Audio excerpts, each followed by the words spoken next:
Okay, here we go. What's up, Players Choice fam? We What's definitely good? in What's the good, building bro? today. Good morning, good afternoon, good night, wherever you are, because I know we're worldwide. We got Dub in the building, Crunch TV, Tegan. What's up? How's it going? How's it going? Let's start off by saying RIP to the late Great Willis Reed. You know, he'll be surely missed in the basketball community and just in general. You know, prayers to his Legend, family. man. Yeah, Willis certified Reed, bro. legend. Legend in the game, man. Rest in peace to the legend, Reed, bro. One of the greatest Knicks. Top 5 Knick, man. You know what I'm saying? Legend in the Yeah, game. Thank you, Willis Reed, for all the good years that you put into the league, man. no doubt. So did y'all tap into any games last night? Oh my God. Listen, I said it before, I'm gonna say it again. Actually, I got a lot of agendas to push today, Bob. I'm not even gonna hold you. Let's But I get want to start to it. off. I'm gonna start off with this one. For all you guys over here still questioning Boston as if, oh my God, they were struggling late left halftime in the season, this, and that. They can't beat the Bucks. Oh, hop off, man. The Boston Celtics, I don't know how many times they have to prove you. Their offense is amazing. They have so many guys that could get off at any night. Derek White, JT, Jalen Brown. Shoot, Al Horford could have a good night too. I like the fact that they're versatile enough where they can have Robert Williams on the bench and have Al Horford at the 5 and can run it like that. Then when Robert Williams is going to be back more in the lineup to play against Giannis and them boys and Bede, he'll be able to do what he got to do. But man, y'all just got to stop, bro. The Boston Celtics are just too good. They're too good, man. The Stop Celtics really hating. like that. Celtics like that. Man, so the Celtics kicked the hell out the Kings. The Hawks gave the Pistons a nice ass whipping, even though we all know the Pistons are in the Wemby sweepstakes. Magic got the Wizards. Y'all stop me if there's any game y'all want to talk about. Cavs put it on the Nets. Nobody want the Nets. So Leaf not up here. Spurs the Leaf not Spurs up got their ass kicked by the Pelicans. The Spurs another team in the Wemby sweepstakes. So I don't know how much that matters. And then last but not least, the Thunder pulled off a 101 to 100 point win. Terrible shot at the end of the game by Kawhi Leonard. Don't know what the hell he was thinking. Prayers to Paul George. We hope that was just a hyperextension. Hope that he can bounce back. What Kawhi's about that done. one? Kawhi's done. Don, Bobby, I'm sorry. But the time he spent on the Clippers is looking more and more like a waste of time. And I apologize for all you fans out there, bro. Paul George, prayers to you and your injury, man. Even prayers to Kawhi and his injury. But we need to talk in reality. And the reality is the Clippers, they're not winning a chip. Fully healthy, not healthy, quadruple healthy. They're not winning. So if Paul George just has a hyperextension, he comes back in the April, mid-April, whatever, They're right when not the playoffs start. beat. So No. no chance. They might not even beat the Nuggets. Mm. I mean, shit, the Nuggets Listen, man. are Listen. Are they Kawhi supposed to beat Leonard. the Nuggets though? Kawhi Leonard deserves Are so they much supposed to beat slander, the bro. Nuggets? I think if this was 2 or 3 years ago, yeah. Not this team. No. Okay. Well, bro, see, Kawhi Leonard, bro, he fooled us all, bro. You feel me, bro? He goes to LA talking about he runs LA. Preach. Everybody was hopping on the Kawhi train saying they try to put this man over LeBron James. Of all Preach. people, bro. LeBron James gets the championship ASAP. Right? ASAP on the Lakers, waiting for Kawhi Leonard to catch up. Preach. And the whole thing is I like them as a team, bro. I'm not saying they was bad this whole time, but the first time I seen them playing in the playoffs against Luka, they were struggling against Luka Doncic. Facts. So I mean, ever since then, bro, it's just been a bumpy road. Then you got this load management turning, like, bro, the load management has gotten out of hand. Like, I understand he's injury prone, but it's gotten to the point now where you don't even know on any given night whether or not he's gonna play. Like, if it's a Clippers game on tonight, I don't even know if Kawhi Leonard is playing. You know what I Hey, mean? Crunch, can I ask you something? I kind of want you to dig a little deeper into this because one thing that you do a lot, Crunch, you talk about this season with using examples from maybe 2 or 3 seasons ago when that's not the same teams. Real quick, I just want to get you to dive in a little deeper to your take. So what is it now? Both of those teams are changed. Does that still hold weight against the Clippers from 2-3 seasons ago? So who's the leader on the Clippers in your opinion? And I'm not trying to, you know what I'm saying? This is a real. The leader should be Kawhi and Paul George, one of those two. So that's what I'm saying. Tyronn Lue. That's what I'm. Well, yeah, like that's what I'm saying. Like we're gonna keep trusting Kawhi Leonard. I'm saying he's shown me every season that it's not gonna get me nowhere. Like I'm not falling for the whole he's gonna coast through the regular season and turn it up a notch in the playoffs. You know what I'm saying? Just wait on Kawhi Leonard, guys. He's gonna turn it up because every season in the playoffs nothing really happens. You know what I'm saying? So why would I keep doing that when I seen Kyrie Irving and Luka Doncic torch guys in the playoffs, bro? You think they're gonna beat Dallas? You think they're gonna beat Phoenix? I think they might beat Dallas. You think they're gonna beat Phoenix? Phoenix, bro. Not Phoenix. No. That's where the love stopped. I don't know. It just, bro. I don't know, bro. You gotta hop off that Luka and Kyrie train. You gotta hop off. I don't know. I watched them choke against the Grizzlies. Bro. Hey, and I want to be there with you, but this season, nah. Next season, though, it's a lot of injuries. They don't have the defense, man. It's a lot of injuries happening in the West right now, though.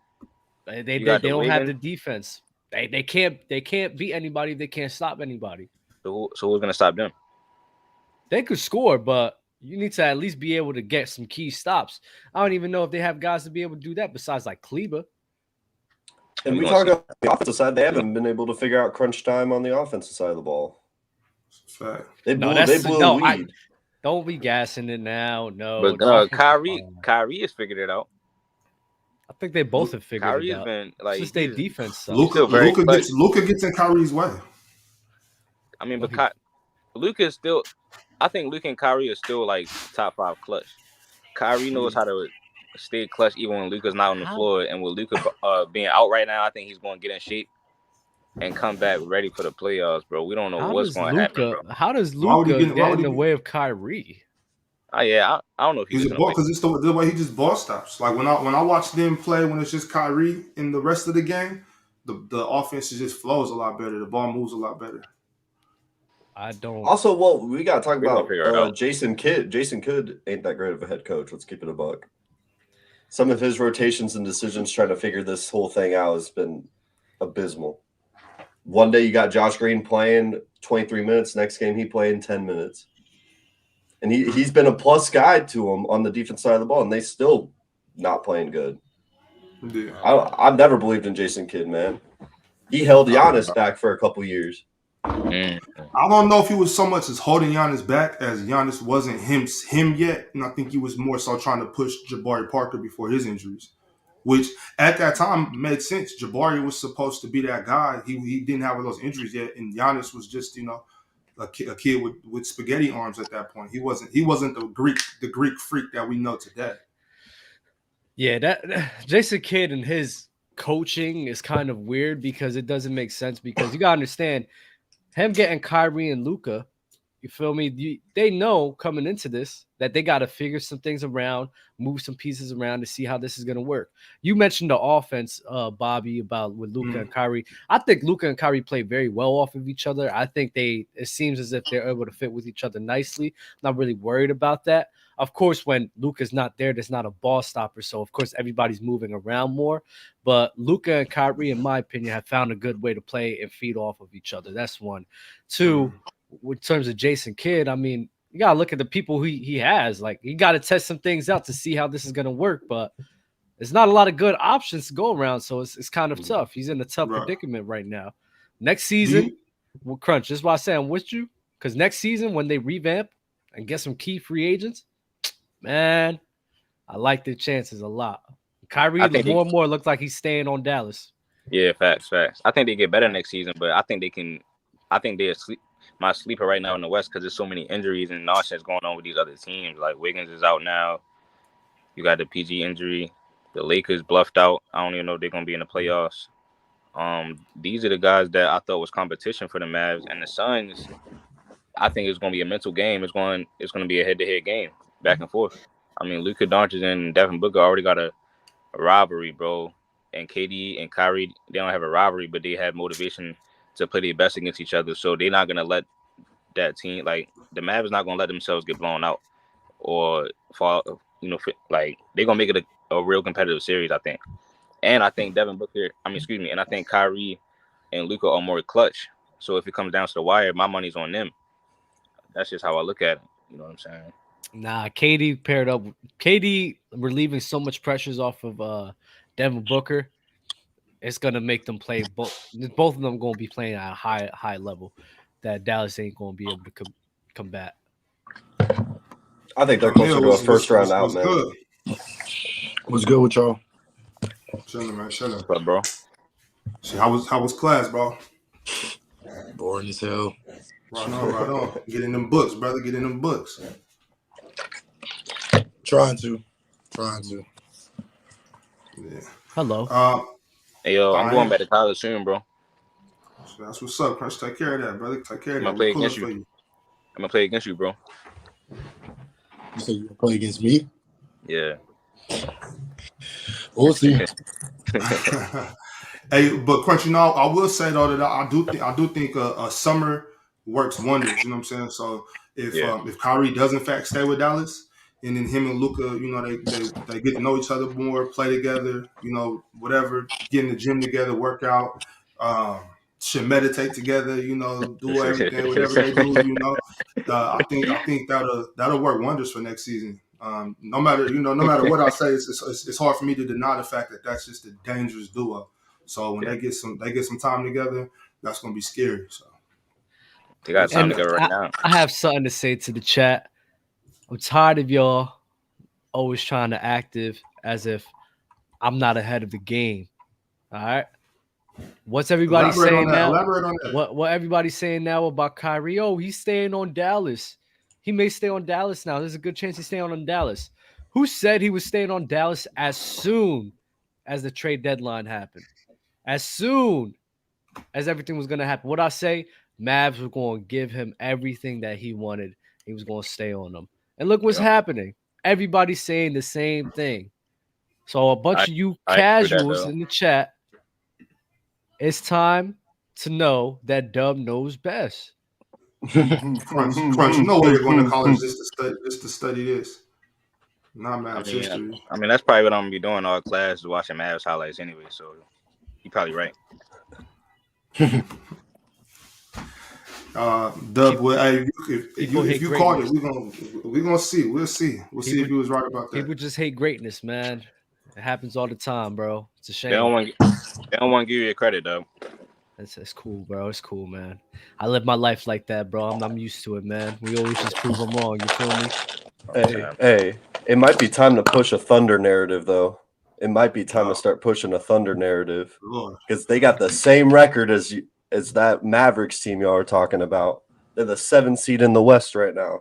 Are you pushing that narrative for right now? Or are you pushing that for the future? Why are we trying to limit them right now, man? I'm just asking questions. Why are we trying to limit them, man? I don't know. And they would not be a team I would enjoy going against. Some of those young teams, they throw especially in the play-in. There's always that one young team. Ooh, bro. I'm not saying in a series, but in a play-in, if you want to go against them, that is not an easy out, bro. One game for the Thunder, we've had it every single year where you had that one young team that gets in the playoffs because they throw everything at you. If I'm the Lakers, I don't want to face them. Well, Lakers got to get in the play-in first of all. Yeah, if I'm the Mavericks, I don't want to go against Shea. If I'm the Jazz, I don't want to go against the Thunder, especially if I'm the Timberwolves. Cat got reportedly, he said he's going to come back. Yeah, Dell, I'm going to push it. Come on, stop it. Because Timberwolves got to figure out what they're going to do with Cat on that offensive side of the ball. They look terrible with Cat and Gobert on the floor, especially on the defensive side of the ball. Well, Tegan, the way it stands right now, that is the first playing matchup. OKC versus Dallas. Are you saying, Tegan, right now that if it started today, first game of the play-in, that the Thunder are in fact beating the Mavericks, and then the Mavericks would in turn have to play the Timberwolves or the Jazz? I think Shea could put Luka in a pick and roll blender for about 60 minutes if he had to. Okay, so who wins? Yeah, give me a Thunder. I think Thunder one of the hottest teams in basketball, man. I don't see what y'all are saying about the Mavs. I think they're closer to a first round out than they are as a sleeper team in the Western Conference. Oh man, bro. Wait, who's in the play-in again? You said you had the Thunder, Mavs, Timberwolves, and who else? Jazz. I don't see no Lakers. I don't see no Lakers in there. Wait. I thought the Jazz were gonna tank as soon as they made the trades. They're the 10th seed. But they're competing. They're winning games. They're the 10th seed. Remember, they could beat the Nuggets in 6. I heard tank. They falling off a cliff. So you're saying that right now. So if the Lakers catch the Jazz, or if the Pelicans catch the Jazz, and they go to the 11th seed, does that mean that now they're tanking? All I'm saying is, no, they're not tanking. So no matter what, they're not tanking. The Utah Jazz have been competing and fighting for that playing spot, and they're not tanking. Dag, another thing that just Dub knew. I would have never guessed, man. Okay. This is gonna be the Dub. This is gonna be the Dub gloating show. I'm not gonna lie. What did you say thinking before that? I think J-Rob's going to be a little heated to know that he won't even get a chance to go against the Nuggets. He said that the Lakers could beat the Nuggets in 6 because it's always a what-if game with them. Lakers got to focus about making the play-in, bro, and they could get bounced out by the Thunder. I don't got the Lakers making a play-in tournament. Can I ask y'all a question? Since you said that, Crunch, let me ask y'all a question. The Lakers don't make the play-in. Is it about that time for Bron? He missed the playoffs this year. Is it about time for him to hang up his boots? He passed Kareem. What else does he need to play for? Man, he can still play for a long time. I just don't think. I think the Lakers would have. If that happens, the Lakers will have been a failure. You know, with Bron and AD. Because they said that they didn't give up too much to get him.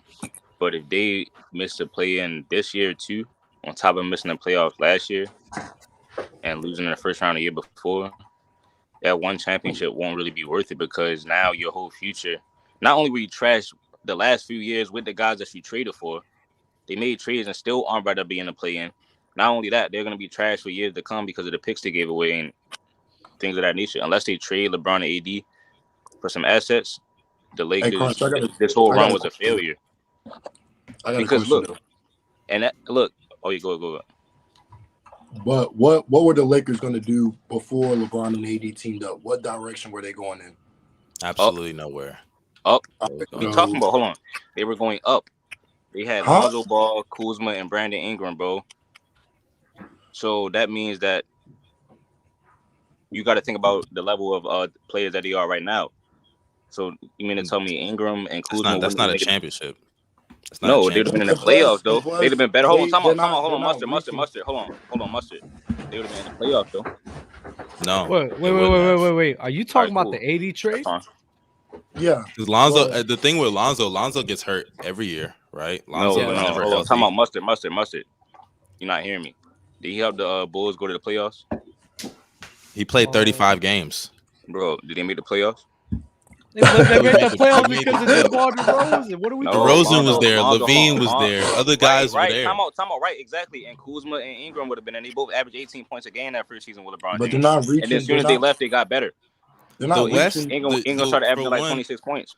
For one, I don't think that they're, like, if you look at the Western Conference, they're just better teams than them.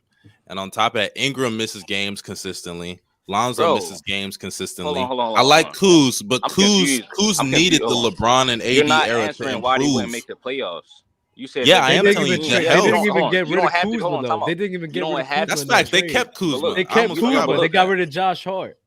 No. You don't have to be the another best injury-prone guy. You don't have to be the best team in the West to make the playoffs, though.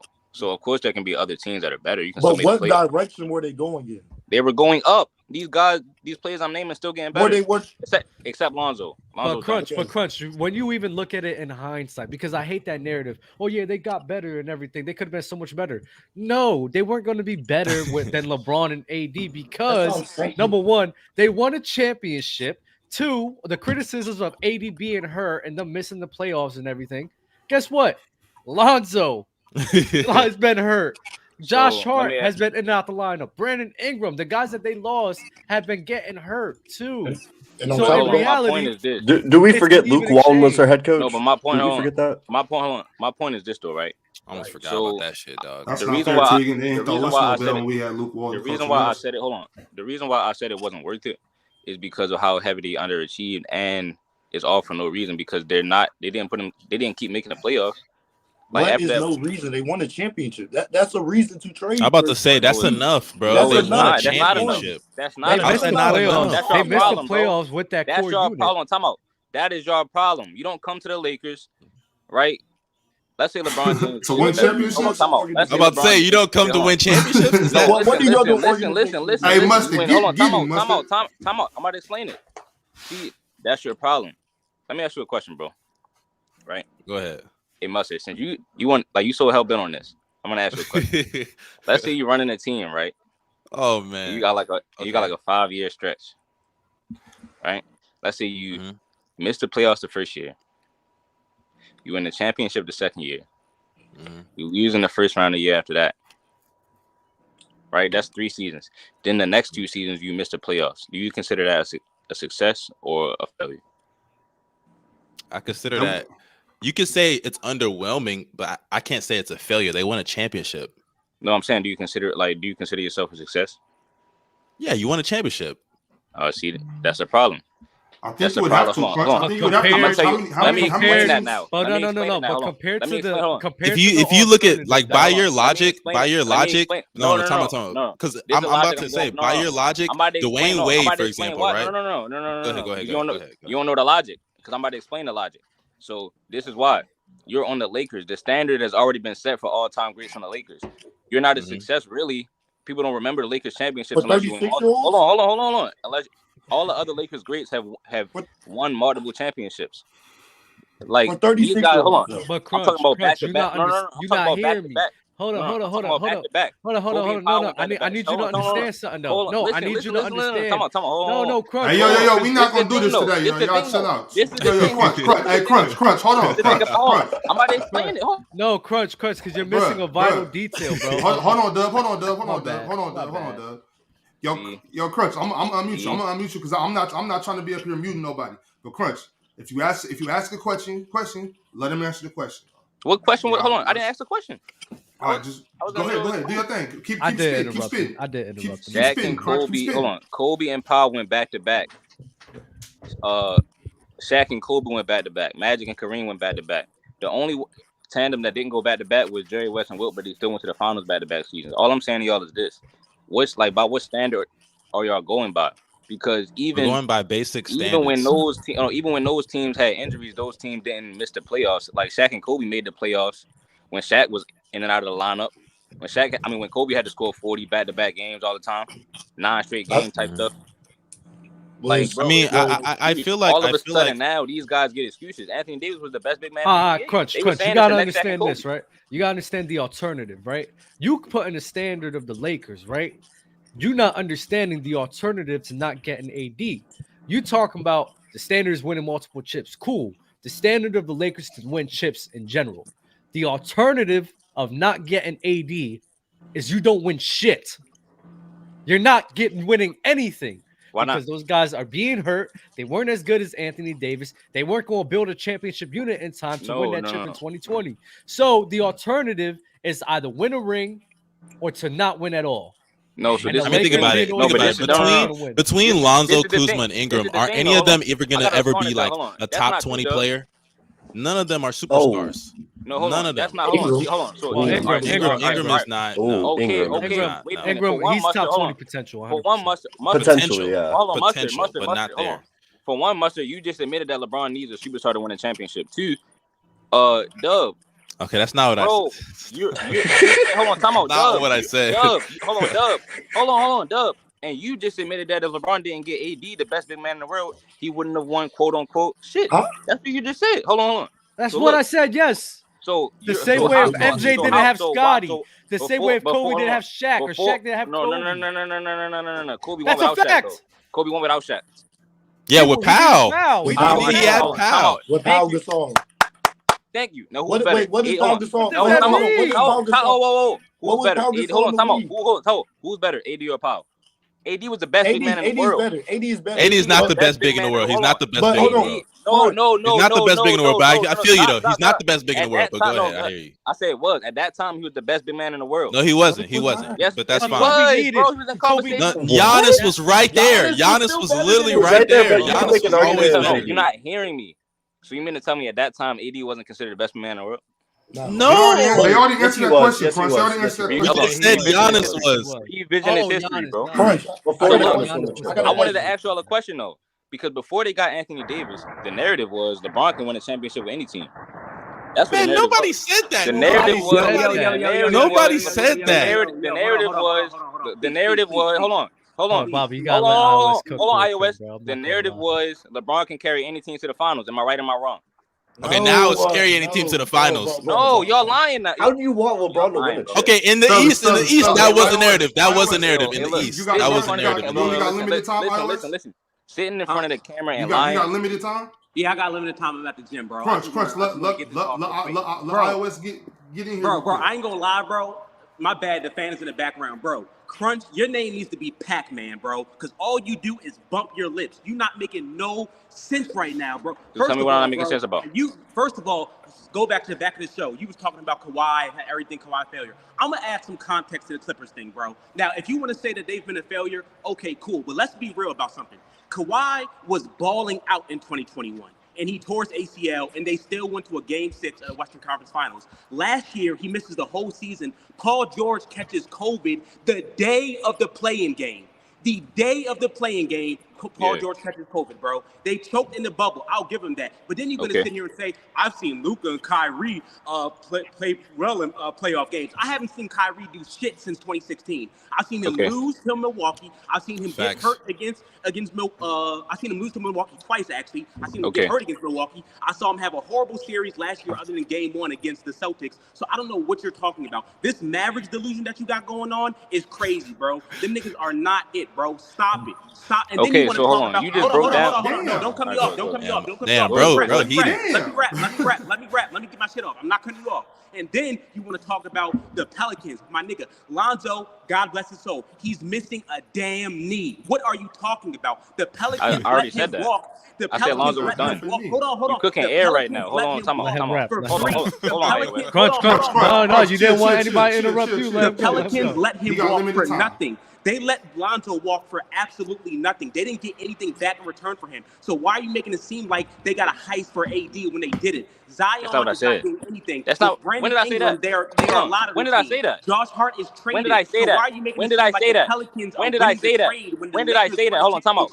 You just eloquently. When did he say it? You just eloquently broke down why the fuck the Clippers were a failure. I didn't ask you why. I didn't ask you to list off the things that went wrong. All right. Kawhi got hurt. PG had COVID. This and that. Okay, it's a failure then. I don't give a fuck. So you sitting here acting like you cooking. Like, bro, you're not proving anybody wrong. Then you talking about you're not hold on, iOS.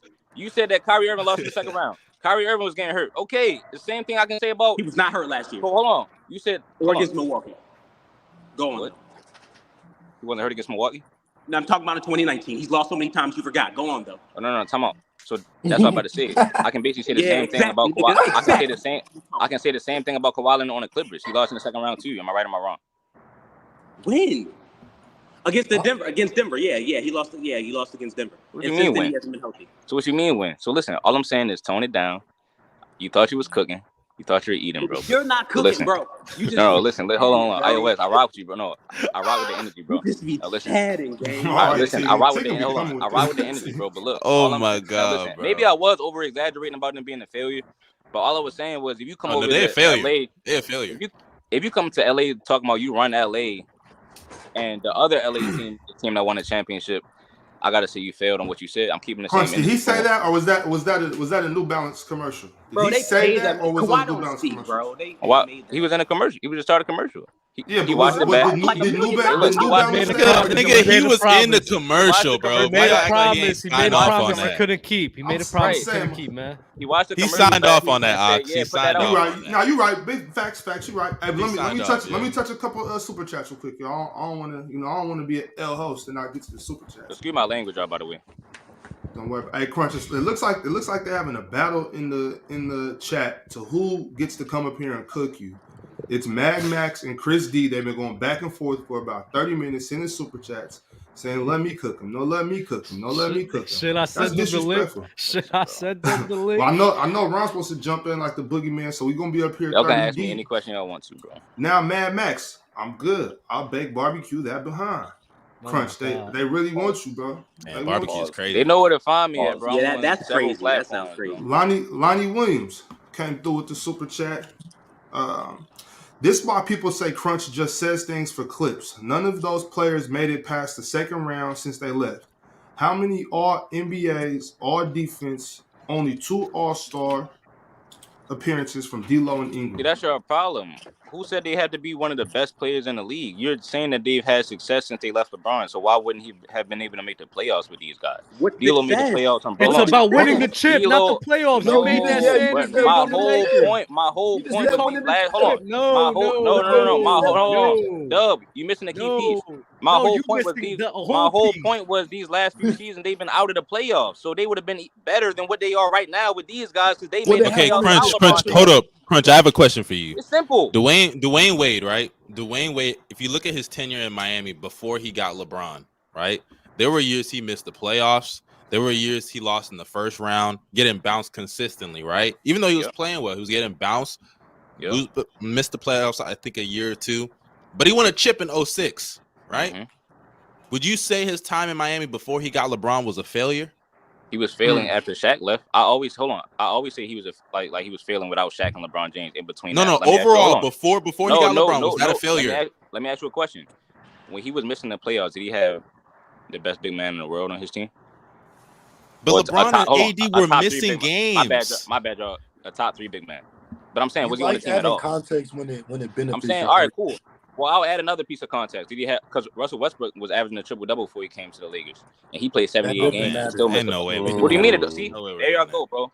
Russell Westbrook. Triple-double has to do with being an impactful player. What does that have to do with anything? What do you mean? What does that have to do with the Russell Westbrook's impact with the triple-double carried trash teams to the playoffs? Russell Westbrook carried the Thunder to the playoffs. Oh, he didn't miss the playoffs with Shaq. That never happened. What are you talking about? He said after. I said after he had. It was the year he got injured, I believe. Russell Westbrook carried the Wizards to the playoffs. Shaq got right injured before in 2008. Russell Westbrook carried the Wizards. He didn't carry the Wizards. He did not carry the Wizards. He did not. Carry is crazy. They was in. Hold on. I don't see how that's quite relevant. I don't see how that's relevant. Because this is right. Real quick. He didn't carry the Wizards. He didn't carry the Wizards. This is the reason why they added Russ to the team. Beal almost led the league in scoring that year. What are you talking about? He didn't carry the Wizards. Okay, hold on. They were in danger of missing the playoffs, and Russell Westbrook increased his play. And you know it's crazy because in the games that Beal played, they were above 500. In the games that he didn't play with, when Westbrook was there, they were not good. No, they were not above 500. All right, cool, that's fine. All I'm saying is they were in danger of missing the playoffs. It's cool though. You know what I mean? Because either way, y'all lose the argument because on the Lakers they missed it. So the same player that just took the Wizards to the playoffs was Bradley Beal. The same player that just took the Wizards to the playoffs for Bradley Beal. LeBron couldn't do that, and that was the whole point of bringing in Russell Westbrook because they knew AD was going to be hurt. And listen, you want to use that 500 thing? Well, guess what? LeBron James was below 500 in the games that he was playing. Crunch. Just because one player fits well with a particular player doesn't mean you go to another team and they fit. That's the reason why. As soon as Westbrook went there, everybody knew that was a bad fit. Everybody knew. The thing about it is this, though. Everybody said that LeBron James can carry any team to the playoffs. Why are you listening to everybody? Who cares what they think? Who cares about that?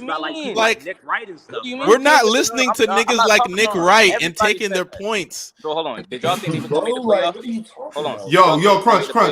We're not gonna go through that again. Let me get this super chat in real quick for another one from my man Lonnie Williams. I'm gonna channel my inner ticket. You're saying it's more of a failure that they only got one chip instead of making the playoffs consistently. It's about winning a chip. Yeah, Jabroni. Y'all shiesty, bro. Y'all Jabroni was crazy. don't care how we get That's done as long as crazy, it get done. Jabroni.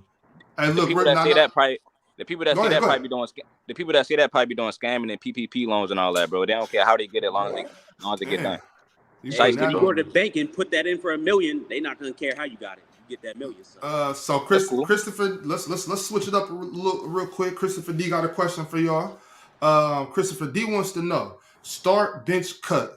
Prime D Rose, Westbrook, Carmelo. Who you got, Doug? Oh shoot. I would have to go with Prime Westbrook, Melo, and then D Rose. Westbrook, Melo, then cut D Rose. What about you, Mustard? I'll probably say the same thing. Start Westbrook, bench Melo, cut D Rose. Tegan? Start Westbrook, bench D Rose, and cut Melo. You agree with that, Amir? Yes. Is this start injury Westbrook, free? bench D Rose, cut Melo. Yes. iOS? Man, I'm Baltimore, so I'm starting Melo. I don't care what. I'm benching Westbrook and I'm cutting D Rose, so that is what it is. But I'm a holler at y'all boys though. Hold on. Hey, bro. You from Baltimore, bro? Yeah. That's tough. I'm from Baltimore too. Oh, Knicks be saying you from Baltimore in the chat. Yeah, that's Damn, tough. I ain't never really keep that. Damn, Yeah, now I gotta kind of like you, bro. Yeah, we gonna tap in, yo. Crunch, who you got in this start, bench, cut, Crunch? That's tough. Is it injury free? TU. It's Prime. It's Prime D Rose, Prime Westbrook, Prime. All right, so listen. Carmelo. I'm gonna assume Rose didn't get hurt, so I'm gonna man, this is tough. I'm gonna start Carmelo Anthony, bro. Okay. I'm a bench D Rose, and I'm going to cut Westbrook. Damn, because everybody talks about everybody gonna bring up Russel Westbrook doing what he did in 2017, but they were the 6th seed. D Rose, a younger version, was the 1st seed in the conference with a super team. With similar help on a super team. No, I'm saying he was the 1st seed. Oh, you talking about the Heat? The Heat was in his conference. They were the super team. D Rose had similar help on his team as Russ. But he proved to me that they'll be a better. That's not true. Wait. First of all, they weren't in the same conference. D Rose was in the East. Westbrook was in the West. 2, Westbrook, his second best player, Oladipo, who missed 20-some games that season. It was a super team. D Rose had one of the best defensive teams in the league. Yes. Joakim Noah, Carlos Boozer. Don't sleep on Dang. Those guys was not. Hold on. They were winning games. They were winning games, and granted, D Rose was great, but they were winning games mainly because their defense, not because their offense. You said Russ had Oladipo. I think Oladipo. Okay, don't gas Oladipo that year. He was not all that year. Hold on, he's better. He was not Pacers. Oladipo was not better than Luol. He was out of shape. He got in shape before he went to Indiana. He was out of shape. Oladipo was averaging 16, 17 points. He was not better than Luol, bro. Joakim Noah was 4th place in MVP voting. You think Luol Deng better than Oladipo? At that time, that version of Oladipo, yes. What was wrong? Hold on. What was wrong with him in OKC? It wasn't anything. He was out of shape and he was missing games. On top of that, it's not so much what's wrong with Victor Oladipo. It's just that Luol Deng was really that guy. Yeah. Okay, I wouldn't say he was that guy. He was good. He was good. He was good. I'm a Bulls fan. I love Luol Deng. When I say that guy, I mean he was calm. I'm not saying he was like a superstar. I'm saying, but he was. I agree. You know, you didn't go if you played that position. You wasn't excited to play Chicago. Yeah, he was a elite. I wouldn't say elite, but he was a great defender, like a great defender. It didn't not the year that Derrick Rose towards ACL, but he was dealing with injuries that year, wasn't he? And they were still winning games without D Rose, weren't they? Oh no, that was the next year. Because I remember the next year he only played 30-some games, and we still were the 1st seed. Yeah, they were winning games because of their defense. That's what Joakim Noah was top 5 in MVP voting. Yeah, and you talk about top 3 bigs. You gotta remember Noah Jimmy was a top 3, top 5 big. You gotta remember Jimmy Butler came in the play. That's a crazy era. Joakim Noah being a top 5 big. That's a crazy era. That's a nasty Hold on, Joakim Noah. I mean, Joakim Noah was getting busy though. He was doing. He was good. Did you just Did you just bring up Jimmy Butler for 2012? Did you just bring up Jimmy Butler for 2012? Are you kidding? No, hold on. I thought you was talking about after the ACL and meniscus tear when D Rose was out and they started winning a little bit. Because in 2012, D Rose wasn't really hurt until we towards the he tore his ACL in the playoffs, right? Remember, it was 2 seasons. It was the MVP season. He missed the MVP year. That was 2011, right? Yeah. 2012, he got hurt. Missed I think most of the season, not most, but a good chunk of the season. He missed a lot of the season, and we won games without him because our defense was just. I'm saying amazing. When they won 60, I'm saying he was hurt. No, it was 2 seasons. They had the first seed in the East, though, is what I'm saying. It was the MVP season, and then the season after that. 2012. That's season, yeah. So he was injured that season too. Yes. Yeah, he was injured that year. Right. You see, Nuance came with the super chat. He thinks that y'all should start Rose all day. He was better than Westbrook. Yeah, I mean, maybe I'm tripping about the teams. I think I might have stressed it a little bit with the team argument, but I do think that in his prime, D Rose is like a better player than Westbrook. You know what I mean? I think he had a higher IQ. I think his athleticism was more sharp. I hate the IQ shit. I'm not even going to it matters. IQ shit with Russ and with Russ and D Rose. I'm not gonna lie, bro. It's like one and the same. It's not what are you talking about, bro? No, but look, I'm not one to say that Russ has like this terrible IQ though, or nothing like that. I just think that Holly D Rose, he was my favorite player at the time. So that's what I feel like I feel like people over like state how bad Westbrook's IQ is for the whole game because they look at like the last couple minutes of the game. Like I understand I get that, but like we can't just disregard the other like 45 or 44 minutes of the game where he's an elite playmaker. Like we all know he's an elite finisher at the rim. He had a mid-range back in the day. At his peak, he was a good three-point shooter. You know what I'm saying? Like I think he had a solid mid-range back in the day. He did. Why does D Rose have a higher IQ? You have to look at what his game. He's more controlled, Dub.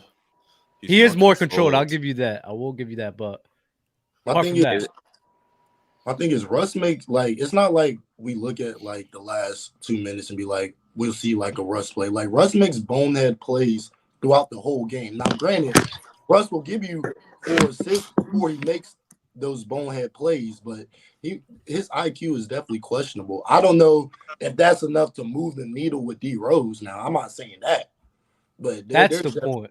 Yeah, there. Because D Rose, when we talking about IQ Westbrook, we talking about bonehead plays. Listen, when we talking about IQ between Russ and D Rose, it's like, bro, that's not a needle mover, bro. Yeah, it's really not. It's not because people act as if like D Rose was turning over the ball too. So what the hell are we talking about? So it's like I don't get people. Mustard, I do gotta say about you. Oh, that's what it was. You were saying that we can't disregard the first 45 minutes for the last 3 minutes. I think in certain times you can, because if you play great for those first 45 minutes, I mean, and then the last 3 minutes you have 2 crucial turnovers, maybe a missed assignment, not being in help position just because not being here up top IQ wise. If that throws the game, then everything you did, those stats you got in the first 45 minutes, as far as I'm concerned, they mean nothing. Like, I feel you in the playoffs on playoff time. I feel you there. I mean, to be fair, like that's what leads into what Dub was saying. Like Derrick Rose, I'm not saying Derrick Rose is stupid, but Derrick Rose IQ is not like so high that it's like that much of a difference maker. Like with Derrick Rose in the playoffs, go look at his playoff numbers. They're not like that good. Like, you know, he was pretty inefficient too. He was probably, I think he might have been less efficient than Westbrook. I don't see how numbers correlate with IQ. I mean, he took bad shots. He had bad turnovers as well. Like he made some bad late game decisions. You know, and maybe it may not have been as crazy as Westbrook was, but like, he still did it. You know, well, I'm just saying that much to say just for the people, you know, beware of basketball, because you can't look at stats and judge just solely stats on IQ. You can't judge IQ solely on the stats, because people miss, you know, especially when it comes to efficiency. People miss good shots all the time. People make bad shots all the time. So you know what I'm saying? We can't judge that IQ based on the stats. Yeah, but it wasn't even based off the stats. I mean, Mustard hitting on the money. It just in terms of shot selection, D Rose, like he would take some bad shots too. He make some bonehead plays too, especially in the playoffs. So it's like if IQ for Derrick Rose, I get with the IQ thing with Russ. I do think his problem is his control. I think he gets too excited. He just don't know how to slow the hell down. But when we talking about D Rose, it's like, bro, we pitching pennies, bro. Reaching for pennies. Acting like he's Chris Paul or something. No. But I'm saying that's what the start bench cut is. You got to pitch for pennies a little bit. I just would, I would take. That shouldn't be a needle mover though. I think the best example of Russ being out of the best example of Russ being out of control was that 2017 series against the Jazz when you had the rookie Donovan Mitchell in his head, and you could go look back at those games. They should not have lost to that Jazz team in 6. And at the end of those games, Russ was turning the ball over, jacking up shots that he shouldn't have. That was PG had a fault in that too. PG was. Oh no, yeah, he did that last. He did. But if you go watch Russ, he was turning the ball over late, and he was clearly one of those things where he couldn't take a deep breath, calm down. Now, I understand Paul George underperformed, Carmelo Anthony underperformed. He was barbecue chicken. Yeah, he was barbecue chicken in the pick and roll. But I'm telling you, Russ, that was the first series where people were like, can you really win a championship with Russ on your team because of his inefficient shooting? Because they were letting him shoot from deep, and he was taking it like he could shoot like that. He has never been able to shoot like that. You want to know why? Because the man next to him didn't even make a damn three that whole fucking game. So Russ is sitting here like, if you not making shit, I guess I gotta pull this. Yeah, those last 2 games, Westbrook, he had to do what he had to do. I ain't gonna lie. I won't kill him for that. But those first 4 games, oh man. He was. I remember he had a game. He was like, "Oh, I'm gonna lock up Ricky Rubio." Oh he did not do shit. See, but Dub, the thing what you're saying, Dub, it's like I understand what you mean. Like, okay, Russ got the players, whoever wasn't hitting no threes, and he's just like, okay, fuck it, like I got to shoot, whatever. I understand the mentality. I don't understand the actions. It's like if you're not hitting the threes, I understand. Like, okay, it's takeover time, but you could take over running offense. Like, hey, cut through, come set me a high pick. You don't gotta shoot this. Like, you're not gonna make that, Russ. That's not in your game. Run the off, like set up some offense. Let's eat. Like you can. I hate that. Like every time somebody get upset, oh, I gotta go ISO ball 1-on-1. Nah, man, we can play basketball. I can get a high pick. I can drive. Maybe set my man to shoot the ball in rhythm instead of us playing 1-on-1 ball. I feel you on that point, but when for the whole series he was trying to do that, and then they were still losing, and the offense is not being able to be what it should be. Then you have, as the best player, you need to take it upon yourself. You know what? If these guys ain't going to do it, I got to do it. And Russ, the game before, game 5, he did that. What happened? They won the game because he did that. Then in game 6, he did that, and they almost won the game. Like that was their best. That was their best option to win that game because there was nobody else performing. I think a better example would have been like that series against the Warriors, that 2016 series. Westbrook in those last couple games, I think it was like the last 4 minutes or last 2 minutes of game 6, I believe, where they were at home. They were supposed to win that game. Don't get me wrong, KD was bad too, but Westbrook bad. Yeah, he was really bad. But Westbrook had 4 turnovers in the last 2 minutes and went 0 for 2. Like Russell, Iggy just kept ripping him. It was just like dog. It was insane. Hey, you said that Russ did everything he could in game 6. He literally did everything. Okay, so he was 4 for 14 in the fourth quarter alone and had 3 turnovers. I mean, but I understand that. Don't get me wrong, but what PG did not help. PG was really bad that game. Like he was horrendous. Somebody had to do something. So I understand that. Look at D Rose when he was a rookie though. He took down that Boston team. Him and Ben Gordon. Even though they didn't have KG. No, that 2016 Thunder team. PG didn't even make a field goal. I'm surprised that no one else shot the ball other than. PG. I'm not gonna lie. PG that series just. I don't even know what the hell's wrong with him. I put more blame on Westbrook on that series, man. I don't, bro. You gotta understand when you in that scenario, bro. Put it like this. Tegan. Right? Mm-hmm. Let's say we all working together, and you guys not able to get your shit done. And I know that I want to win. I want to make sure that I want to make sure that we win and we're the best that we could be. You, as the best player or as the leader, you're gonna take it upon yourself. All right, I'm gonna have to sit here and make up all of this work. Even all the stuff that I don't even know how to do that well, guess what? I have to make up for it because I want to win. Because you guys aren't doing your job.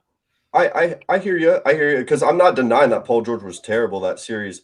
But I don't think there's a good excuse for Russell Westbrook to be taking 8 threes in the fourth quarter. Okay, I agree with that. He doesn't. Ever. I'm not doing a box score watch. I remember watching that series because I was like, what the hell? Donovan Mitchell dropping 28 as a rookie. Like, what is going on? And I'm sitting here like, damn. Why is Russ taking a pull-up 3 on the top of the pick and roll every single time? Like, if you guys say he's this elite, and they sagged off. You gotta find someone else. They were sagged off crazy. Yeah, they sagged off him like crazy. Did y'all see that? Did y'all see the interview that Paul George was like in his first year at Indiana? Danny Granger got mad at him because he was always wide open for a 3, and he was like, "Why am I always wide open? You're open for a reason, Russ. There's a reason why you're wide open." Know why he was shooting that? Want to know why he was shooting that shot? Because literally the quarter before he was hitting that bitch. Now, to be fair, I think the thing with Westbrook though, if you hitting it, you gonna keep shooting it. It is hard to play with somebody that takes the type of shots he takes. Like I agree with the ball having energy, right? Like if somebody's just going out there just jacking up insane amount of threes, and you're not a great 3-point shooter, like nigga, I'm just gonna be there like, bro, like this is unacceptable behavior from my point guard. Like I'm gonna be upset. I'm not gonna lie, but I also think Melo. We're letting Melo off the hook a little bit here too. What Melo was really bad that year. Like defensively, he was I don't even know how to describe it. He was just a horrible, negative, a huge negative for them defensively in that series. Just horrible, just bad. Offensively, he was already washed, and they were still giving him post touches and shit. Like he was the old Melo. He was running cardio out there. Yeah, like there was a reason why he was out the league after that. Like he was just not good. He was just horrible, and like you could tell he was putting up empty stats for a while in New York. I'm not gonna lie to you. That's why people thought there was a big 3, to be honest. Empty stats is such a nasty thing, bro. I'm not gonna lie. It was. Hey, was it not empty stats he was putting up in New York for a while? Not a while, maybe towards the end. Yeah, at the end, like the last year or two. Last year or two, I'll say it was. Because he was holding Porzingis back. I'm not gonna lie to you. No, he wasn't, bro. He held Amar'e back first. No, Amar'e was getting hurt. Amar'e was getting hurt and old. That's different. Amar'e was hurt. Yeah, I won't go there. When Carmelo, and I love Carmelo. I can't believe how many of y'all cut Carmelo in that Starbridge cut. I wanted to say that. I'm disappointed in y'all. Extremely disappointed in y'all. But it's a fact that he came when he got to the Knicks. He held my man Amar'e back. Amar'e was going crazy before Carmelo got there, and they should have kept Danilo and Wilson Chandler. I think Amar'e though, the thing with not only was Amar'e getting old and also getting hurt, but I also think Amar'e, like, he needs, and I'm not saying he's a Steve Nash like product, but he's great in the pick and roll. Like, we know he's explosive in the pick and roll. He can slash off the ball, lob threat, all of that. Like, when you take Steve Nash out that equation, it is harder for him to get his shots up when Melo's getting a bunch of post touches and ISOs. You know what I'm saying? So I get what you're saying there, but I do think if they had a point guard all those years, because I think the best point guard they had was like what? Raymond Felton, Jeremy Lin. You know what I'm saying? Yeah, I'm still stuck on this. To say that he helped Porzingis back, it's just a huge overstatement. For sure did. There's no reason. First of all, him and KP was mad the fact that Phil Jackson ran Carmelo out of town. He did not hold him back. All it was is when you do have a guy who's like a Carmelo Anthony, it affects some production, and you feel. I'm about to say, but it was KP's second year though. It was literally but Dub, think about it like this, right? Because KP, like, there's a lot of. I'm not saying KP's the perfect player. He has his faults. You know, he has things he cannot do. I agree. He's kind of soft. Let's not act as if it's a question if he could play with a superstar. No. I'm not even saying that. My thing is, like, if you go and watch those Knicks games, there were times they would just give Melo the ball, right? On the like the baseline or top, of course, wherever. Always, he would just jab step for 15 to 17 seconds. Maybe he'll do a bailout pass at the end so he doesn't get a turnover or a missed shot, or he'll just jack up a brick.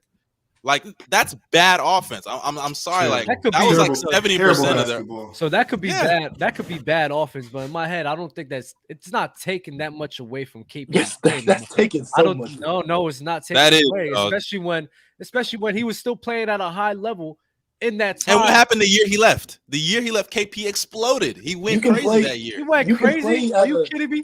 He did. He did play well, Dub. He played well that He year. played well. He played well, but he didn't go from like this. Like he jumped up from like 18 to 22, right? That was he was an all-star caliber player. He went and he went crazy. But how is that more predicated on number one, him being a young guy, him progressing upwards, right? Him progressing upwards, apart from not Melo taking away from his game, right? And when Melo's not there, that means guess what? There's more opportunity for KP to sit here and explode. So I also think D Rose as well. That D Rose pickup didn't help them as well. You got a young guy.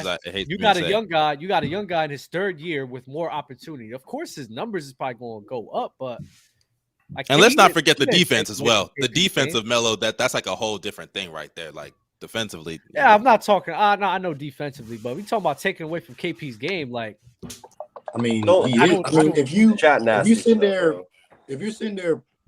Like, it's not like Melo is running all, like he's sitting there holding the ball, being a ball stopper. Like he's being a ball stopper. That's what he is. He's a known ball stopper. Does LeBron take away from people's game?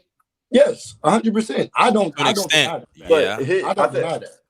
But Bron is such a better playmaker than Melo that it's different with him. Like he can make decisions that can put people in like better opportunities to score.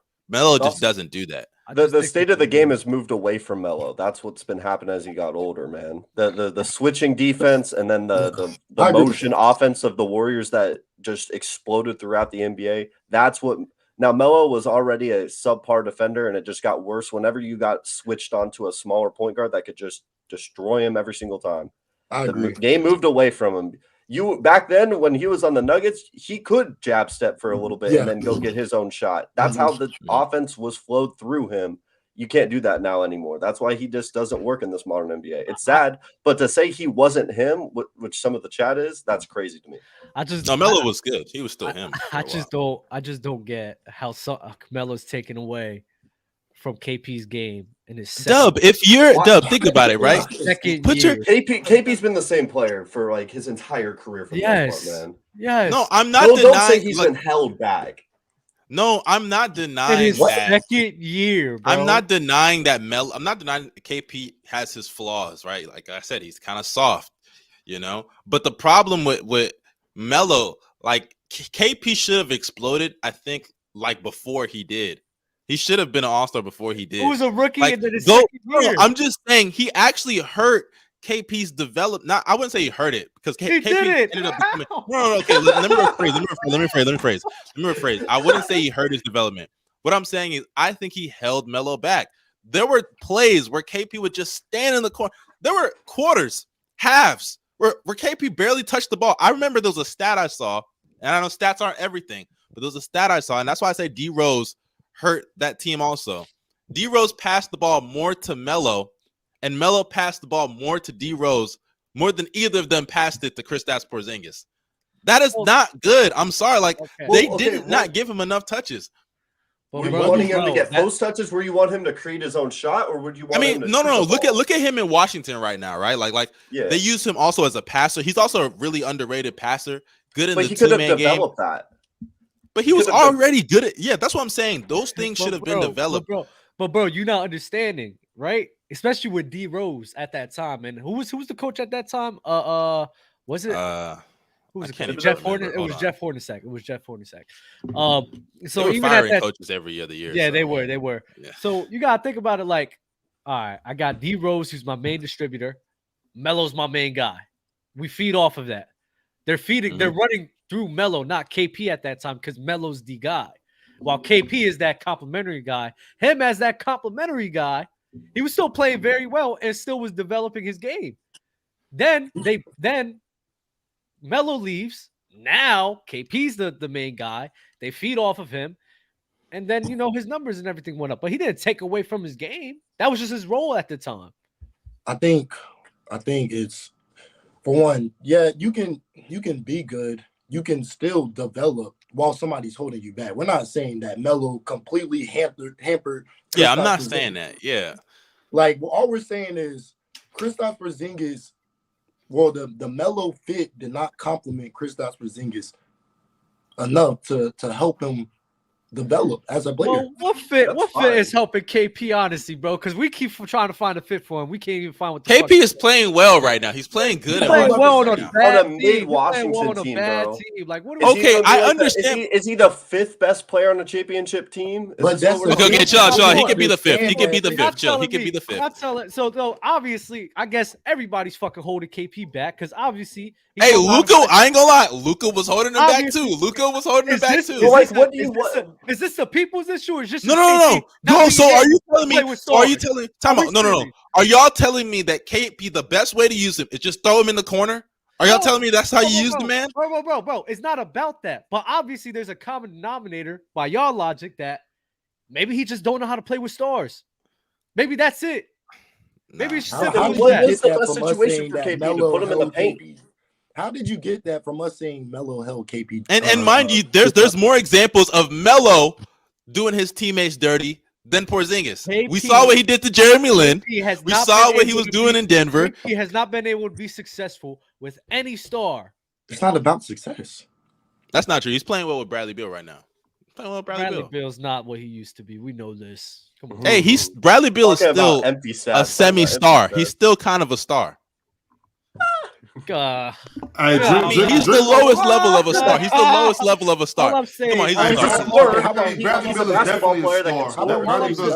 star. I'm not gonna. He's like the bare minimum, but he's a star. He's a star. I'm trying to get y'all to understand. People know his name, yeah.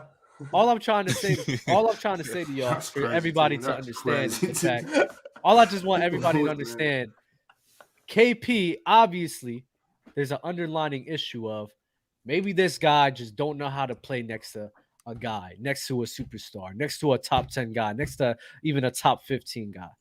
He just doesn't know how to do that. He doesn't know how to fulfill that role. Put him on a team, though, where he could be himself and do whatever he wants.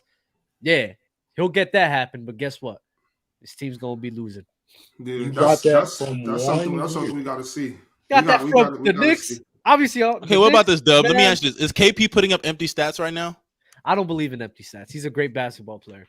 Oh, you don't believe in empty stats? How can you be a great basketball player if you can't play next to another great basketball player, Dub? I don't understand that. Because Jerry Stackhouse wasn't putting up empty stats. There's so many people that's been put in the same position as KP and not being able to do what he's done. I mean, it's just basketball. Like all you gotta do is play basketball. He's good at that. All you gotta do is play ball. Look at the Houston Rockets right now, right? They keep finding so many stars, but they can't do what KP has done. Even in a losing scenario. Well, drink my water says that Melo held back KP like Kyrie held back JT and JB. That's the dumbest shit I've ever heard in my fucking life. That's context bending like crazy. I don't know about that one. I get what he's going for, but I don't know about that one. That's a context bend. Light your ass up. Yeah, and I don't think he held him back to that point. I think what we're saying is Melo's game didn't help or hinder what KP. That's fine. Yeah, holding him back from what? What is KP's like? Hey, KP was supposed. You can't say holding him back from what, because that's literally living in right now. If we're talking about at that time, then yes, he's holding back a young player from being developed. Yes, at that time, I'm telling you, Dub, right now, if we go back in time, Dub, and we watch some of those Knicks games, you will say he's holding him back. Putting him in. If he was this talented, potential like crazy, because we're basing it off the potential that he was in New York, then what? Then why would the Knicks trade him? And don't forget, he tore his ACL. That ACL tear hurt him a lot. That's true. But he was still, that's fair. That's fair, Mustard. But he was still not a great paint player. He wasn't getting rebounds like crazy. He wasn't boxing out guys like crazy. He wasn't this physically dominating player. I think he lost a lot of his burst and athleticism after that ACL. That ACL tear really, if you go watch him in New York, he was more athletic. Even though he was skinnier, he had more burst. He was more energetic. He was faster. He was quicker off the dribble. He could beat guys off the dribble back then. You know what I'm saying? Like, he could actually beat some bigs off the dribble back then. He had like a decent I wouldn't say a great handle, but like a solid handle for someone of his size. He had a solid, decent handle. You know what I'm saying? Like it's like I'm sorry, putting him in the corner. That's not how you develop a young guy, bro. Does damn near everybody in NBA history hinders people's growth? Well, some people do. Well, Dub, so I'm happy you said that because Christopher D has a question as well. Did Melo hamper Lynn? Did MJ hamper Kwame Brown? Just curious. I mean, with Kwame, I'm not gonna lie. I don't think Kwame was that good. So yeah, but also MJ. If y'all look at the stories of what MJ used to say to Kwame, bro, like I'm sure it didn't help. Yes. It didn't help. It didn't help. But Kwame wasn't great to begin with, but man, it didn't help. Yeah, but if we're gonna say that Melo hindered whatchamacallit KP's, then yes, I will agree. MJ hampered Kwame Brown. Now to the extent of a Kyrie JB situation, it may not be that like to that extent, but you can hamper somebody's game on different levels. All right, TC the Don brought up a great question. I'm gonna put this up. Did KD hold Westbrook back? No, because KD complimented Russell. They complimented each other. They complimented each other. But he went and reached his full potential when KD left. Time out. I don't think because for one, I think Westbrook in 2016 was did KD hold back Russ? Yeah, that's what I'm saying. I'm gonna get to that because you said he had his best season after KD, right? Yeah. Okay, here's the thing. Westbrook was capable of doing what he did in 2016 or in 2017 in 2016. He was putting up those triple doubles. Remember at the end of the season, he was going crazy, putting up triple doubles. He was very capable of doing that, right? And in 2016, in the playoffs, people gonna kill me for this. He has a very good argument for playing better than KD at times in that playoff run. He was playing great at times, right? I agree. And the thing with Westbrook, hey, you shaking your head. I know you're a KD fan, but go look at those series. KD wasn't playing all that great at times. He wasn't playing all that great. Russ was hitting free throws. And Westbrook just had more shots. He had more opportunity to just do what he wanted in that 2017 year. You can look at a lot of players' numbers. So they jump when they have higher usage. You see the correlation. You're saying the same thing I'm saying about KP. No. KD and Westbrook complemented each other. They complemented. They actually played good. They played well together. He said no. And they're winning. They're winning. They went to the conference finals. It was Kristaps Porzingis' second year, bro.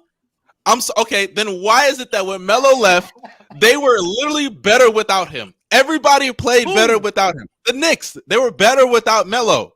Porzingis missed like most of the season, and if I'm not mistaken, I don't know about that. They only had like 4 less losses. They only had like 4 less losses when Porzingis missed most of the season. They had 29. They won 29 games. And what they win the year before? 31. Nigga, that's the same thing. They were a bad team. And Porzingis missed most of the season. That's my point. If Porzingis played that whole season, he played about half the season. You said what? He played about half the season. He played 48 games. That's what I'm saying. If he played the whole season, there's a chance they win like what? More games than they played with Melo. That has nothing to do with KP though. But that does have to do with KP. KP played better. No, it doesn't. He wasn't that great of a man. Y'all disrespecting KP. He was shooting 19 shots a game and making 8 of them. Okay, first of all, I'm not saying y'all act like I'm saying KP a superstar. Nobody's saying KP is a superstar. Nobody's saying that. But he played better without Melo, and I'm sorry. He also Melo. He got 4 more shots a game.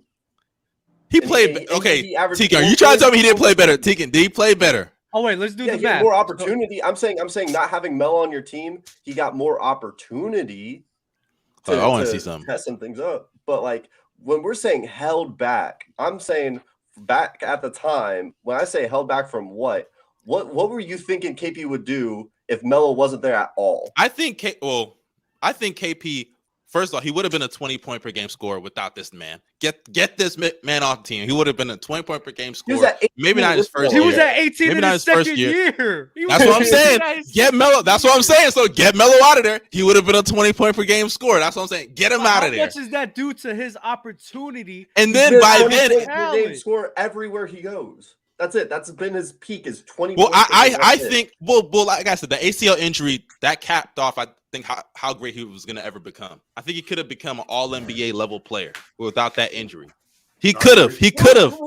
I agree with that. Y'all sleeping on KP. KP was a really good player. You spitting, KP, defensively, he got worse after that injury. Athletically, he got worse after that injury. And I ain't gonna lie, he got really soft because he had a lot of leg injuries, and that just it messed up his whole play style. Y'all, I don't know why y'all doing KP like this. Y'all acting like KP a bum. I'm not doing that. Nobody's doing that, bro. We're just saying, bro. The same logic you're using for Russ and KD. Well, I could agree with you. Did KP get a bit better? Sure. But it's not. Hey, by the way, when KP played, they were almost 500 that year. When KP was playing. But listen, right? All we're saying is, along with him going from his second year to his third year, which contributes to you being a better basketball player, the opportunity got there, which uplifted his production. All we're saying is Melo did not hold KP back. And we can't put that label on him, especially in KP's second year when he was averaging 18. Wait, what? Hold on, time out. What do you? I don't get what your point is. What is your point necessarily? The point is Melo did not take away from KP's game. It's hard to say and put. Dub. Okay, let me. I'm done, but let's. You asked me. Go ahead. All we're saying is the same logic we use for KD and Russ, right? We won't say that KD took away from Russ's game when Russ sit here and had his historic seasons after KD. No, because we understand that was mainly because of production. All we're saying is KP was becoming a better basketball player. Melo was there with him. But I'm not going to sit here and say that Melo sat here and took away from KP's game when KP for his whole entire career has been this 20-point per game guy, 18 points per game guy. And then he was just getting better as a basketball player himself. That has nothing to do with Melo. Okay, Dub, let me ask you this. Can I get in here with you too, bro? Yeah, go ahead. I agree with you, brother. I do. And it just came to me, Dub, when you were saying that. Like, Melo's the type of talent where he's so good that you could be better with him because he takes so much attention from the defense as well. If Melo had more of a LeBron James kind of game or more willing to move the ball in the offense, KP could have benefited off of that as opposed to sitting in the weak side corner watching Melo jab step. So no, I'm not going to say I understand that KP was good enough to average 18, but with Melo, KP could have probably averaged. I know it's only 4 points, but he could have probably averaged 22, 23 if Melo would have got him involved, got everybody involved a little more because Melo is that good. Where we gotta pick our poison. You know what I'm saying? What are we gonna do? But you don't got to pick your poison when you know KP might get the ball on a kick out if Melo is trapped. The same way with Luka. It's the same thing with that. I'm about to say Luka do the same shit, bro. And I'm not trying to say, hold on, Dub. I'm it's not just about the stats. Fuck the stats. Or I'm sorry, I'm not trying to cuss. Forget the stats right now. It's not just about that. But look at how they played on the court. I'm sorry, getting a bunch of jab steps and post ups every single play and then giving him one touch a quarter, that's just not good for a young player. It's not beneficial. It does not help you. It stunts your growth. How did it stunt his growth though if the guy was still getting buckets in his second season? He's getting buckets in spite of Melo. He's getting buckets in spite of Melo. Yes, he is. It's not taken away. You know how yes, crazy it is. Sounds? It's about roles. It's about roles. If I know that guy, how are y'all not getting this? How are y'all not getting Mustard? Hold up, because you're purposely acting like you're not listening to me. You're purposely acting like you're not listening. Y'all acting like this man KP didn't fucking play with Luka Doncic, this passer you talk about. But guess what? He still was fucking ass. I'm sorry. Because Luka was doing him dirty too. Luka was doing him dirty too. That's one. Two, we talking about Melo, Rose, and KP. In that scenario, a guy in his second year, he was the third option. That was his role. That's what they treated him as. Don't die on this hill, Dub. Don't die on this hill, Dub. I'm saying you dying on the Melo hill, bro. No. This is not the hill to die on. Even though KP was the third option, his growth didn't stint. He was still showing progress. He was still getting better year after year. He played 2 seasons with him. He went from 14 from his first year. Then he went to 18. That's not Melo hindering his growth. That's not him stunting his growth. If Melo was on the team the next season, we probably would have seen him his production uplifts. Oh, too no, because no, he no, gets no, better. he wouldn't. But you're No, he saying wouldn't. No, he wouldn't. You're No, he saying wouldn't. no. You know he would have stayed right there. He wouldn't have got better. That's circumstantial evidence, Dub. That's circumstantial evidence. No. All I'm saying is, if the guy from his rookie season and second year took a step up, even with Melo, why am I going to sit here and doubt that he's going to do it again? Yeah. Well, Brian Holiday agrees. He says, Mustard, I get what you're saying. I never liked Melo's game because he is a ball stopper. That's what I'm saying. He's stopping the offense. It's stagnant basketball. Nobody can get better like that. Dub, you act like you want to play with. If you go to open gym I right would now, love you play with playing with Melo. I would Stop love lying. playing. No, you wouldn't. No, I you would love wouldn't. playing with Melo. You're lying. I would love playing with Melo. We'll see how long that lasts. Exactly. You're gonna love it for 5 minutes, and then you're gonna be like, bro, can you at least give me the ball? I would love playing with Melo. Hey, let's touch a couple more super chats just because they are pertaining to what we're talking about. KG San tapped in and said Melo didn't hold anything back. KP played with G Leaguers after Melo left. That's why he looked good. They had to give him the ball. And it was Melo's team, not Lynn. Lynn left to get paid. Then KG San also tapped in and said, y'all didn't watch Knicks game. Y'all didn't watch Knicks games, man. KP wanted to shoot threes. He was a wuss. He never used his length. KG Let them know, man. Let them know, bro. You don't even agree with that, Dub. I don't even know what you're saying. You don't even agree with that, bro. If he was a wuss, he was a wuss. What can you do? Sure. That's what you gotta say. Sure. Oh man, that's hilarious though. That's hilarious. Let's just keep it on. Unless y'all still want to go into that, are y'all good or you want to keep going into that? Melo don't deserve that. We have to agree to disagree, man. This is right, crazy. Hey, KG San won't let us. Well, KG San won't let us leave it alone. Melo is supposed to score. You know who was supposed to get KP the ball? The PG, which he didn't. Hey, I said that. Derrick Rose was doing it too. Derrick Rose wasn't giving him the ball too. I said that. He wasn't passing him the ball. Hey, my bad, Keegan. What's up? Hey, y'all want to know what KP's stats were without Carmelo Anthony when Carmelo was out for whatever reason and KP was playing in 2016? He averaged 14.7 points per game, 5.7 rebounds, and 1.2 assists. Disrespecting my man. How many games is that? That's not even that many games. I know it's not that many games. Was that his rookie year? That was the second year. Well, how many games? How many games is that? How many? That's a fucking headshot. 8 games. No, that's 8 games. Get out of here. That's 8 games. We're not doing that. That's 8 games. 8 games. I got you, Mustard. I got you. Dub. That goes back into what I was saying previously. That with Carmelo, it's pick your poison. When it's just Kristaps, they gotta all the defense focus on him. There is no Melo to think about. So I understand why his points could drop because there's nobody to think about. But that helps. Dub, it's 8 games. It's 8 games, Dub. Dub, it's 8 games. Because Melo being there, that helps. 8 games. You're gassing 8 games. 8 game stretch. Nobody's talking about that. Listen, with Melo there, you're standing up and everything. Yo, with Melo there, right? We tried to get off that with that scoring through there. That helps KP, correct? But it could help him more. But that's not the point, Ox. That's I believe that's what Mustard and the Mill were trying to say. No, they're just saying that Melo's taken away from KP, and I'm saying no. Yeah, well, he's taken away from him because KP can't reach. If KP can't reach his potential with Melo, that's taken away. And how many times? Well, by that logic, everybody takes away from everybody then. No, that's not true. Because because there are a game about roles. You need to accept your role. No. You need to take check a sacrifice for your team in order for y'all to be successful. Melo don't sacrifice. What was KP's role? Melo don't sacrifice, dog. Chris Paul and Devin Booker were holding Mikal Bridges back. That's what I'm curious. Right? Well, no. But look, what I'm saying is that's not true for everybody because you got some players that are more they're good, so they attract a lot of attention. I think the perfect example I would say for that is Steph Curry, right?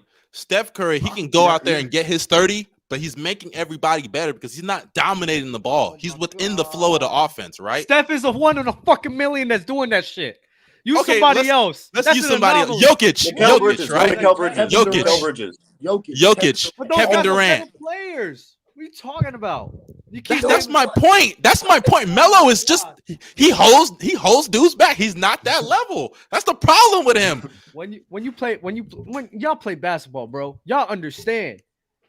When y'all surround yourselves with talent, y'all have to take away from each other. Y'all have to sacrifice something in order for the other to succeed. Not Melo. He don't do that. Also, how much are you paying Melo? Because then, by that logic, did CP3 take away from Blake Griffin just because Blake Griffin had his best season? He made Blake better. No. Oh well, in Detroit, but that's because he changed his game. He changed his game. But that was his full potential that he couldn't reach without. I don't think that was it because Blake Griffin became a different player. He became a different player. No. Dub, time out. Watch this headshot because you about to fucking die right you're now. Tweaking. You're taking stuff. You're forcing out of context right now. You're dying. You're taking out of context. You're taking it out of context. Blake was literally not the same player. He suffered injuries. He was not as athletic. He changed his game because don't forget the year after he left Chris Paul, or the year Chris Paul left him, he was trash. He was not good that year. He had to change his game because he was going to be out the league if he didn't do that. Are you insane? Dude, what are you talking? Dude, go look at his numbers without Chris Paul. He was the worst mid-range shooter in the league without Chris Paul. Bro, in 2014 when Chris Paul got hurt, in 2014 he was still putting up the same thing he was doing with or without Chris Paul. That's one. Two. Let me find this, bro. Hold on. Yeah, go look it up. Let me find this. I feel you're talking about like 2 games. No. Chris Paul only played like 50 or like 55 games, while Blake Griffin played like 80 games. Right? You're telling me, right? CP3 took away from Blake Griffin's game because when Blake Griffin wasn't playing with CP3 anymore, he reached his full potential. You're missing the point, though, Dub. Here's the thing. You're not. My point. I feel like you're looking at overall. You're looking at like how many points somebody's scoring without them. No. Chris Paul, I'm not even talking about points. No, watch this. I'm not even talking about. Was he not more efficient with Chris Paul? Was he not more efficient? Guess what happened? No, watch this. Talking about reaching potential. Blake had with the ball in his hands, creating plays like that in Detroit. Him and his jump shot. He was expanding upon his game. He was reaching his full potential without CP3.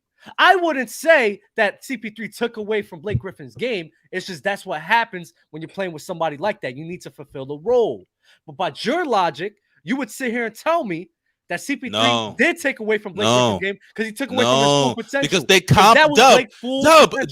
they complemented each other. Look at how they played. It's not just about the numbers. It's not just about that. Look at how they played. They complemented each other. They played up to par with each other. That does not happen with Melo and anybody else. Melo cannot compliment anyone. It's hard for him to compliment people. Okay, well look, he's a ball stopper. Mustard. Okay, since you said that, no, he's not listening. There's another super chat that pertains to that. God Mustard. damn. Mustard. So look, I'm gonna ask you this specifically, Mustard. So Jose Rose dropped the super chat. He wants to know what style of player would have fit Melo best to win a chip. 2-way player, scorer, playmaker, or multiple pieces since he ball stops a bit. I'm about to say it's going to be a lot of pieces you need. It's going to be a lot. And even then, I think the one thing that would have helped Melo, and this is kind of like pointless for me to say, is if he just gone to Detroit. If Detroit picked him up, it gave him a mentality of playing defense, buying into a different play style altogether, that would have been best for him. But even then, like, the way he plays is just not conducive to winning. It's just Greg Popovich. He needed Greg Popovich. Yeah. He needed someone that could give him discipline. In Denver, that was the worst thing for him because he could basically do whatever he wanted, and he had a mentality. He still got to Western Conference Finals. Still, yeah. Imagine what he could have done if he would have went to Detroit, went to San Antonio or something like that. They still and mind you, when he went to the conference finals, who did he have right there with him? Chauncey Billups. Chauncey Billups, one of the best point guards in the league. You could argue Chauncey was the best player on that team, by the way. I'm just saying you could argue that. But yo, get him the fuck out of here. I'm tired of this shit. Chauncey was hooping. Chauncey was not better than Melo. Don't disrespect the great. That year you could argue Chauncey was hooping, dog. What is wrong with you? Dub, why are you caping for Melo? Why are you caping for this man? Chauncey was better than Melo. You just cut him. You just cut him. Bro, you're chatting, bro. You're tweaking, You're dog. chatting, bro. What are you I talking never even about? said Chauncey was for sure better, but you can make Conversation's the not argument there. he The was better. Conversation is not there, bro. Nah, you're tweaking. All right, but look. KG Son is back at it again. He will not let this rest. KG Son says, as a Knicks fan who watched all 82 games of the Knicks every season, KP was not that guy. All KP wanted to do was put disappointment in Frazier and Breen's voice. Oh, okay. When KP decided to pull up from 40 because he thought he was Curry. Nobody. I mean, when you're just throwing him on the corner. I don't know. Why do people equate us saying that Melo hindered some of KP's game? Why do y'all equate that to us saying that KP is that guy? We're not saying he's that guy. All we're saying is Melo's game did not complement KP to develop his game. That's all we're saying. And if you want to use that hypothetical for all players, sure. There's a player holding back a specific player. Sure. That's all we're saying, bro. That's my thing. If we're applying that to everybody, like you just said, it's like, why are we even saying something like that? Because then everybody. It doesn't apply to everybody. It doesn't apply to everybody. You're literally saying it does. No, you're literally saying because CP3 stopped playing with Blake Griffin and he had one of his better seasons after he left CP was holding Blake Griffin back. That's not what we're saying. I'm just saying, no, because y'all told me about somebody reaching their full potential. Blake reached his full potential without CP3. So in a way, it's not about reaching potential. It's about playing with that player. He did not compliment his game. Melo and KP were surrounded around bums. Dub. Let me ask you. Dub. Derrick KP Rose after an ACL? Are you kidding me? Does he compliment KP? Does he compliment KP? Yes or no? Does he compliment KP? No. Does he compliment KP? Listen. No. Answer the question. Does he compliment KP? Y'all saying this shit. Does he compliment KP? Y'all saying this shit because the Knicks. Does he compliment KP? I guarantee y'all. Does he compliment KP? No, the Knicks could have. All right, shots good shit. Let him get it off. I guarantee you, if the Knicks were winning, nobody would be saying shit. No. Well, they didn't win. They were on a ass fucking team. That's winning. Dub. That's called winning bias, right, Dub? That's what you call it. Yes, with fucking after pre-injury Derrick Rose. Winning bias, Dub. There's no such thing as winning bias, Dub. And Brandon Jennings. Dub, does he compliment his game? One more. Does he compliment his game? You're just yelling for yelling. You're just yelling, dog. Does he compliment his game? All right, does he compliment his game? Hey, who's Jose Rose talking about right now? Is he talking about KP or Melo? He's talking about. I think Melo. I think he's talking about Melo. So he like versatility. But wait, hold on, Dub. I want you to answer the question. Does he compliment his game, Dub? Does he compliment his game? Dub, you're gonna answer the question. Any great. You're any great player like does he compliment his game? Any great player like Mel's gonna compliment anybody's game. Oh my, you're trolling. You're trolling, dog. You're trolling. Oh my god. Does he know? Does he know? I fucking know. Nah, he don't. Hey, Dub, I got a question. Fucking Courtney Lee, Brandon Jennings, and Joakim. Chat, I want y'all. Chat, I need y'all to tell me right now. I forgot Brandon Jennings was on the Knicks. Oh man. Chat, I need y'all to tell us right now. Does Dub know? Yes or no? Just a simple yes or no in the chat. Does Dub know? Bro, this nigga. He made $72 million. Oh my! KG sound getting mad, bro. $72 million. Hey, no, Joakim earned that bag. Okay, chill. I don't know about all that. Well, I mean, at that time. Not at that time. In the sense of like he was getting older. They shouldn't have gave him that. How robbed the Lakers. It's kind of like they were paying him for what happened in Chicago. I think Joakim got that bag based on Chicago. Nah, I forgot about that Luol Deng deal. Didn't they stop paying him like 2 years ago? That was when they finished. Which free agency period? Yeah, which free agency period was that? 2016 when everyone was getting a bag. Yeah, the Mozgov year when Mozgov got all that money. And what a time to be in the NBA. I think Evan Turner got hella money. Alan Crabb got hella money. They just throwing money. Crabb, now you just saying, bro. I remember those Twitter notifications, dude. Who paid Alan Crabb? I think the Blazers. It was the Blazers. Blazers, yeah. Evan Turner and Alan Crabb.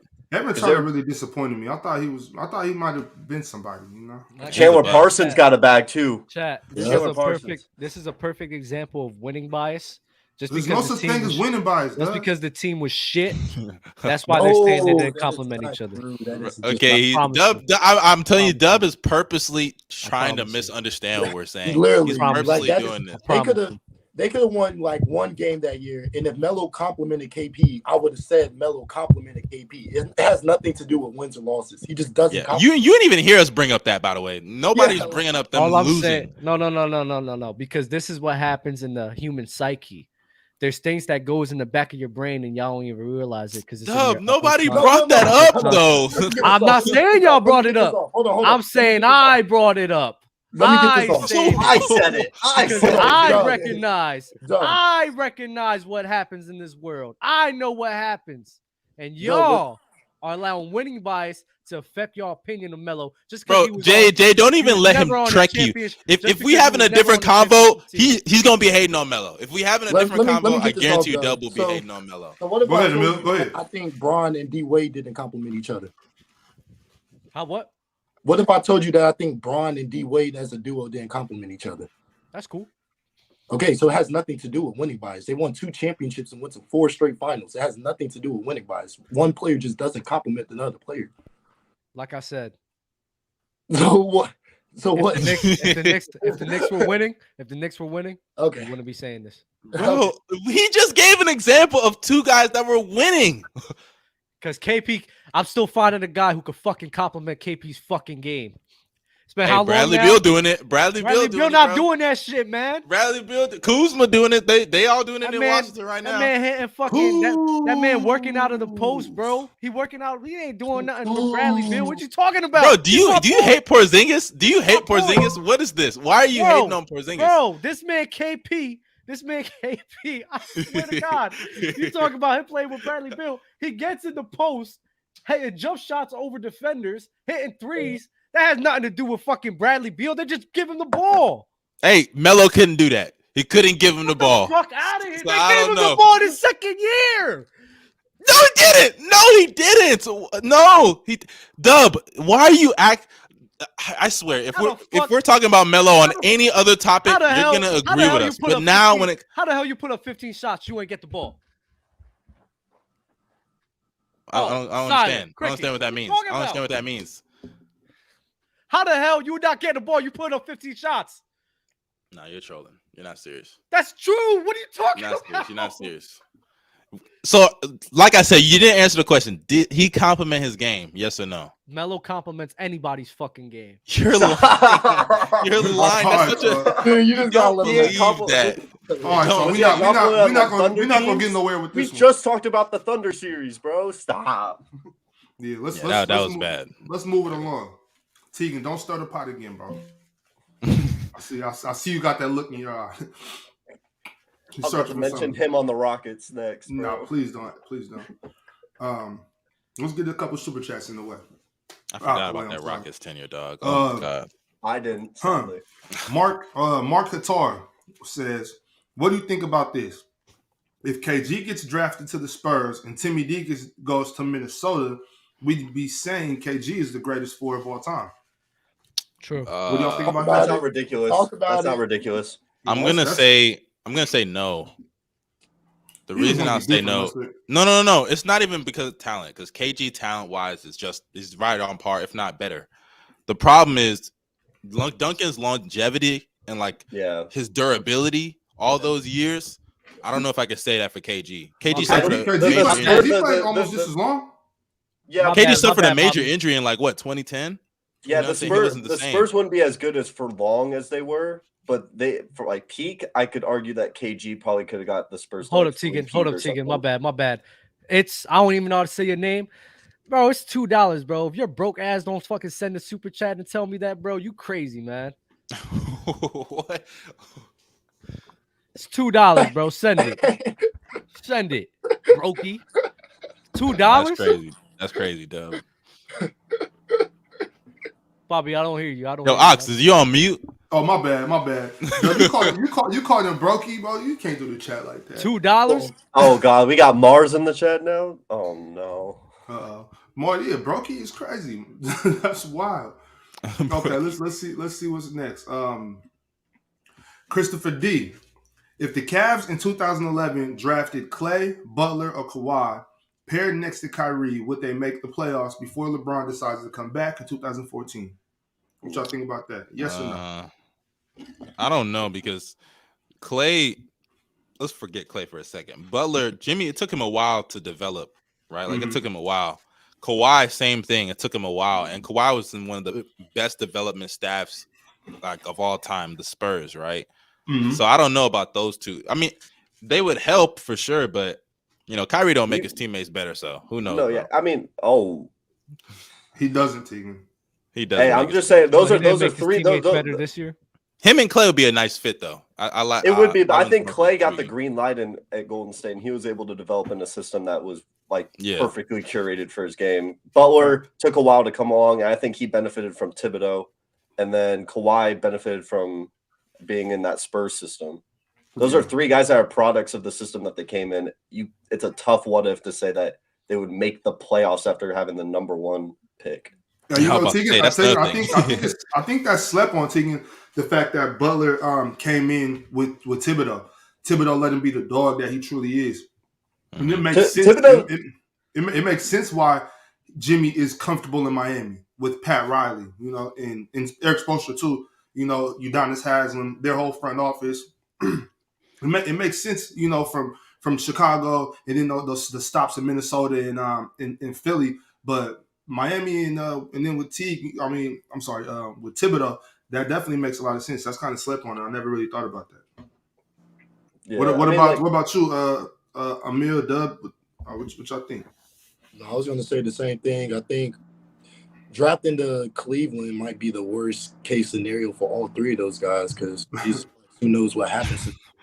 But this is why I say systems are a big part of basketball and why Stephen Curry and Tim Duncan are not the only players who benefit from systems. Every player benefits from being in the system.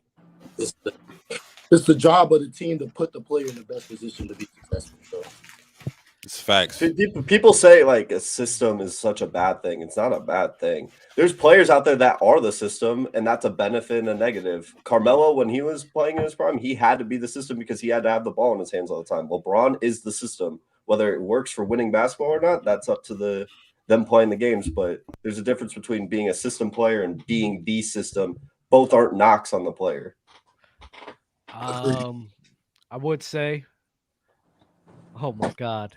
I want everybody to understand this. The narratives of Kyrie, the narratives of Melo, the narratives of a lot of these guys who didn't win are largely predicated, Damian Lillard, are largely predicated on the situation that they were a part of. A lot of times they were not on championship contending teams. They were not able to be put in a position to be in that driver's seat. And these narratives get spewed because of that. These nonsense like him taking away from KP's game gets spewed out because of that. And this is what Damian Lillard talked about on the podcast. This is exactly like I said earlier, Doug. I got big love for Dame, and I'm out here in Portland. Portland got big love for Dame. I'm from Northern California. I know about Dame even back in the day. Dame is one of them. He's a different kind of guy, especially on that basketball court. He's a different kind of dog. But if he had won a ring, those words would never come out his mouth. You know what I'm saying? Like if he had a ring, if he had one up in this case, if his ring was sitting at his mama house up in the shelf, those words would never come out of that brother's mouth. And I can. He wasn't wrong though. Oh, you talking about Dame? You taking that Dame? He's not wrong, Muscle. You're right. He wasn't. The state of the NBA is in shambles. It's a circus, if you ask me. But because I was thinking about that because like when Dame said that, and like I already kind of accepted that for a while, but like people got to understand. Y'all thought y'all got off lucky. I mean, I'm just. Oh. I was just wondering what you meant by that, Bob. About what? About Damian Lillard. So what, you just been watching this whole time? I tuned back in right before I jumped on. You was talking about how if Damian Lillard would have won a ring, he would have never said what he said. But I don't think that's true. I mean exactly what I said. Crunch House, can I explain that? I don't think that's true though, because the whole message he was talking about was the route to get there as far as joining up and and joining up and playing with some of the best players in the league in order to win. But what if he would have had a ring? What if he would have had a ring without doing that though? I think what he said still would stand. I just don't believe so. I understand that you believe what he said, but I just I don't agree with it. I don't think he's being truthful. I think it's common belief though that even a lot of basketball players in the community believe that way too. Yeah, like we all know Draymond Green. Basketball is not everything. No, I'm saying the route. No. He's talking about as far as guys making super teams to win. But if he would have won without a super team, he still would have been able to say what he said. Crunch, is Dallas a super team with Kyrie and Luka? Well, the third guy, right? Christian Wood is in a perennial all-star. Are they a super team? I wouldn't say they're a super team now. No, they're not. A super team would be that Kyrie, KD, and Harden, or I'm trying to think like I don't think a superstar duo is a super team. Okay, but I got you. Yeah, I have a question for y'all. Do y'all think that Miami was a super team all 4 years together, or just specific years? Yes. I would have to consider them one, even though they lost. I would have to consider them just. I don't know, man. By definition, Stop giving LeBron James passes. He fucking lost. I'm not giving LeBron a pass. Excuses for LeBron. I'm not giving LeBron a pass. But go look at like the 2013 and 14 team. D Wade was not like the same player anymore. No, but wasn't.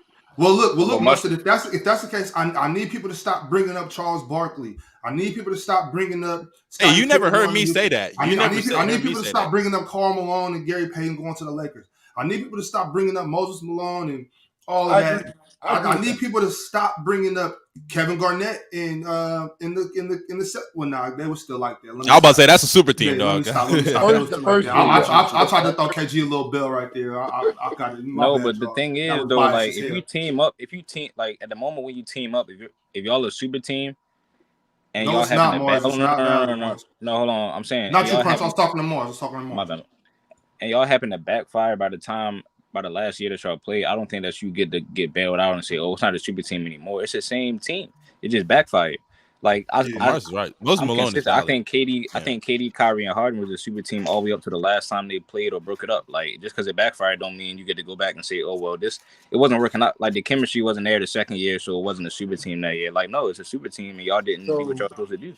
So super teams are based off of names because it's based off production too. But I'm saying he dwindled off. He dwindled off. Go ahead. He just brought that up.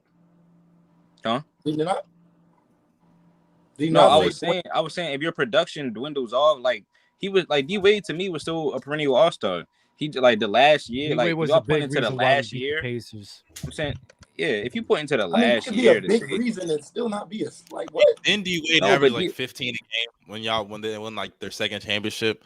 D Wade was not the same player. D Wade averaged 19 points a game. You can have moments. Talking about in the playoffs, he was not right in the playoffs. That's what I'm saying. In the playoffs, when you're going up against Charlotte, and then LeBron's just killing them, it's like you let him do him. But Dub, D Wade was suffering injuries. He was not. He wasn't the same. But he was still a great. But even though he wasn't the same, he was still a great player in the league. And I feel like All Star is too low of a bar. All Star is way too low. No, it's superstar. D Wade was still a No, he was not a superstar. He was not a superstar. Was D Wade a top 10 player? 2014. The league was pretty weak back then, so I don't know. He might have been. See, here we go. No. But if it was weak, it still counts. I agree. I'm not taking that away. Wasn't weak. You're the same guy that hold on. But Roy Hibbert was making all-star teams. Y'all telling me that's not a weak league? Roy Hibbert happened to be. Conference is weak. Mustard, I recognize Roy Hibbert happened to be. That's another thing. He was in the East. That's another thing. He happened to be balling at that time. Hold on, Mustard. I recognize you. You the one that said that Jason Kidd is the black Ricky Rubio, bro. Yes, that's him. Get it, Crunch. He said no. I took that back and I said he's Lonzo. Lonzo's a better accurate. Mustard, it don't matter. It don't matter. How was Jason Kidd Lonzo? Hold on, no. Mustard. You said it. You gotta stand on it. I'm gonna still stand on it, but the better accurate representation is Lonzo. No, Mustard. How was that? Mustard. I could give you 8 names. I could give you 8 names that were definitively better than D Wade in that season. I'll give you Russ, KD, James Harden, LeBron, AD, Boogie Cousins, And 80 already in 2014. Nah, 80 was not bad. Yeah, I was about to say 80 was not bad. Oh, y'all not saying AD? Then again, 2014. Nah, hold on. Let me see. That was only his second season. Wait, when was That was his draft? second. He was great in his second season. He was great in his second season. I won't lie. Are y'all gonna Yeah, say 80, yes or 80, no? 80 might be 'Cause better. Yeah, 80's better. 80's Hey, better. you got look, Boogie though. You got Boogie. I give it to AD though. That's a good name. Paul George, Chris Paul. Might even take Steph, bro. Not even gonna lie. I don't know You if I take would Steph, but then D Wade's hitting that 10 spot. D Wade's at Yeah, that but 10 I wouldn't spot even or take- that I 11 wouldn't and even- 12 spot. But And I then don't Chris think Bosh- that's not a and then Chris superstar. Bosh, He wasn't a and then Chris, superstar. and then Chris No. Bosh is not far off. Chris Bosh is not far off because he's probably somewhere in that top 20 range. So they got 3 top 20 players on the same team. That's a super team. I bro. guess I could say that's a super team. I guess It is a super it's just team, I don't bro. know. D Wade. I just feel like the combination of the fit already being a problem and D Wade declining, missing games consistently. I don't know. I don't listen, think it's what's the wrong with him same averaging level. nine- Like What's wrong with him averaging 19 points? I mean, no, Pau in Gasol the never regular averaged 20 season, with 1 year Kobe. he was fine, but in the But I'm playoffs saying Pau- he was very Pau Gasol never- inconsistent. Pau Gasol never averaged 20 with Kobe Bryant, and you talking about D Wade, bro? Guess what? Did you know that Pau Gasol averaged 13 points a game when Kobe beat the Spurs in 08? You talking about one series? I'm talking about a whole playoff run. No. They made it to the finals against that same Spurs team. Yeah, I know. You're talking about one series. Right, I'm one talking series. about a whole One series. One series. Right. So we're talking about one series, right? Uh-huh. Against the Spurs that Kobe Bryant beat when Pau Gasol averaged 13 points a game. So it's really no excuse if you think about it. Wait, LeBron won. LeBron still won. I'm he not lost to the saying. Spurs. You know what I'm saying? He lost to the Spurs that year. And that's why No, everybody's saying it wasn't a super 2013. team. 2013. I'm talking about LeBron won. 24. Right. So why didn't he beat the same team the next year? And what I'm saying is D-Wade D-Wade's was production worse. went down is not an excuse because Pau Gasol averaged worse than what D-Wade averaged and Kobe still beat that same team at the same age. That was not the same team. I was about to say, That was Oh, not my the bad. same It was a team. better my bad. You It was a know- better version of that team. no, it was not. No, it wasn't. They was Kawhi the was defending- there. That was They was the defending 2014 champions in 08. Hold Spurs? on. In 08, they were the defending champions. Shit. that doesn't. What does that mean though? That It- doesn't mean they're what the- better. Oh, That my doesn't mean they're gosh. better. Bro, do you know the What are you 2014 talking Spurs about? are regarded as like Tim a Duncan top was 10 38. team of all Tim time? Duncan was 37 years old, bro. What are we The talking 2014 Spurs were a better team than the about? Y'all 2008 taking the 2014 Spurs over the 07 Spurs? Yes, Yes. easily. The team that What? swept LeBron? Yes. Well, wait, Dude, wait. first of all, LeBron, that's not impressive. I Sweeping was that about to- Cavs team is not impressive, bro. That's LeBron not was impressive. 15 years No, old. I'm Gentlemen, just saying. gentlemen sweeping the team that y'all claiming is still a super team is more impressive than sweeping the LeBron The Cavs. the 23-year-old led LeBron Cavs. Like, Right. Which, I mean, that don't mean the team is better. It just mean LeBron That team, James that 2014 messed up. How team, you lose- the ball movement on Hold that How team you was lose way to the- better. Hold on. How you lose to, hold on, look. listen. How did it Crunch, how they make you crunch, hold on? crunch. How they Let's make not- you hold on? let's Time out. Let's not Hold go on. too. Hold on, How they crunch, make crunch. excuses? Hold on, time out. Chill. How they make No, I'm excuses not for gonna him talk in about 07? crunch. How they make Crunch. We ain't gonna go into this rabbit hole because we'll be here for 2 hours. Let's remain focused, y'all. I just had one question, Remain focused. Go How they ahead, make ask the excuses question for first, him? but we have to move on. We got to All drill. right, we got cool. shit that we got to get to. All right, but it's cool. We can move on. I just want to know how they make excuses for him in 07 for losing to that team. But when you have a super team to go against the same team, you lost to him again as he got It's older. not the same team. It's just not the same team. Tim Duncan and Tony Parker, all of them got older. Yes, Kawhi Leonard was Yes, he and averaged- Kawhi he was averaged there. 12, Don't- he averaged don't 12 just- points a game that season, bro. And what is- these are some fair points, Sean. Some Oh, you man, know, this ain't these right. points are fair. Now, I'm saying, Crunch, you got points. We all got points here. What's They Kawhi? had other guys. Kawhi was there. Danny Green was there. Boris Diaw played really well in that final Shout out to series. Boris if I'm not Diaw. mistaken. Danny Like, Green. they had other It was on players. Patty Danny Green. Who was Mills. on the Heat team? Who was on the Heat team? LeBron James, D Wade, Chris Bosh, And Chris Ray Bosh. Allen, Mike Miller. LeBron played great in that series. Can we Come agree? on, bro. LeBron played great in that What series. series? He What played series? fine. And D Wade 2014 played in the better than Pau finals. Gasol played. And D No, he Wade did played not. better than Pau Oh Gasol my played. No, he God. didn't. That man was getting No, that's- fucking. He was getting. And why do you Crunch, comparing that? I be rocking with you. Then you say something like that. I don't even So, understand. hold that. on. That Tom, doesn't look even- it up. Hold on, wait. Look it up. You were the same guy. You were the same guy that it's not about the box score, correct? You're the same guy that said that. No, I'm not really talking about the box score. Yeah, Not you, not you, Crunch. Not you, Crunch. You Not keep bringing up 13 points a game. Mustard. You're the same guy that talks about it. It's not about the box It's score. not just the box score. Yeah. Okay, cool.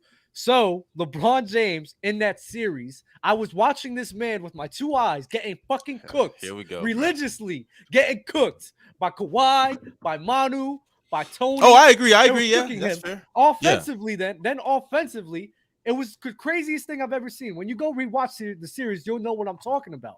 It was they were getting blown out. I know they was getting blown out. LeBron goes on a run, and then LeBron would the offense would just stop, and then the Spurs would go on a run. But Dub, I have a question though. It was the craziest thing to me. But Dub, I just feel like because Popovich has said this before, that his game plan, and it's very similar to Steve Kerr's game plan when he faces LeBron.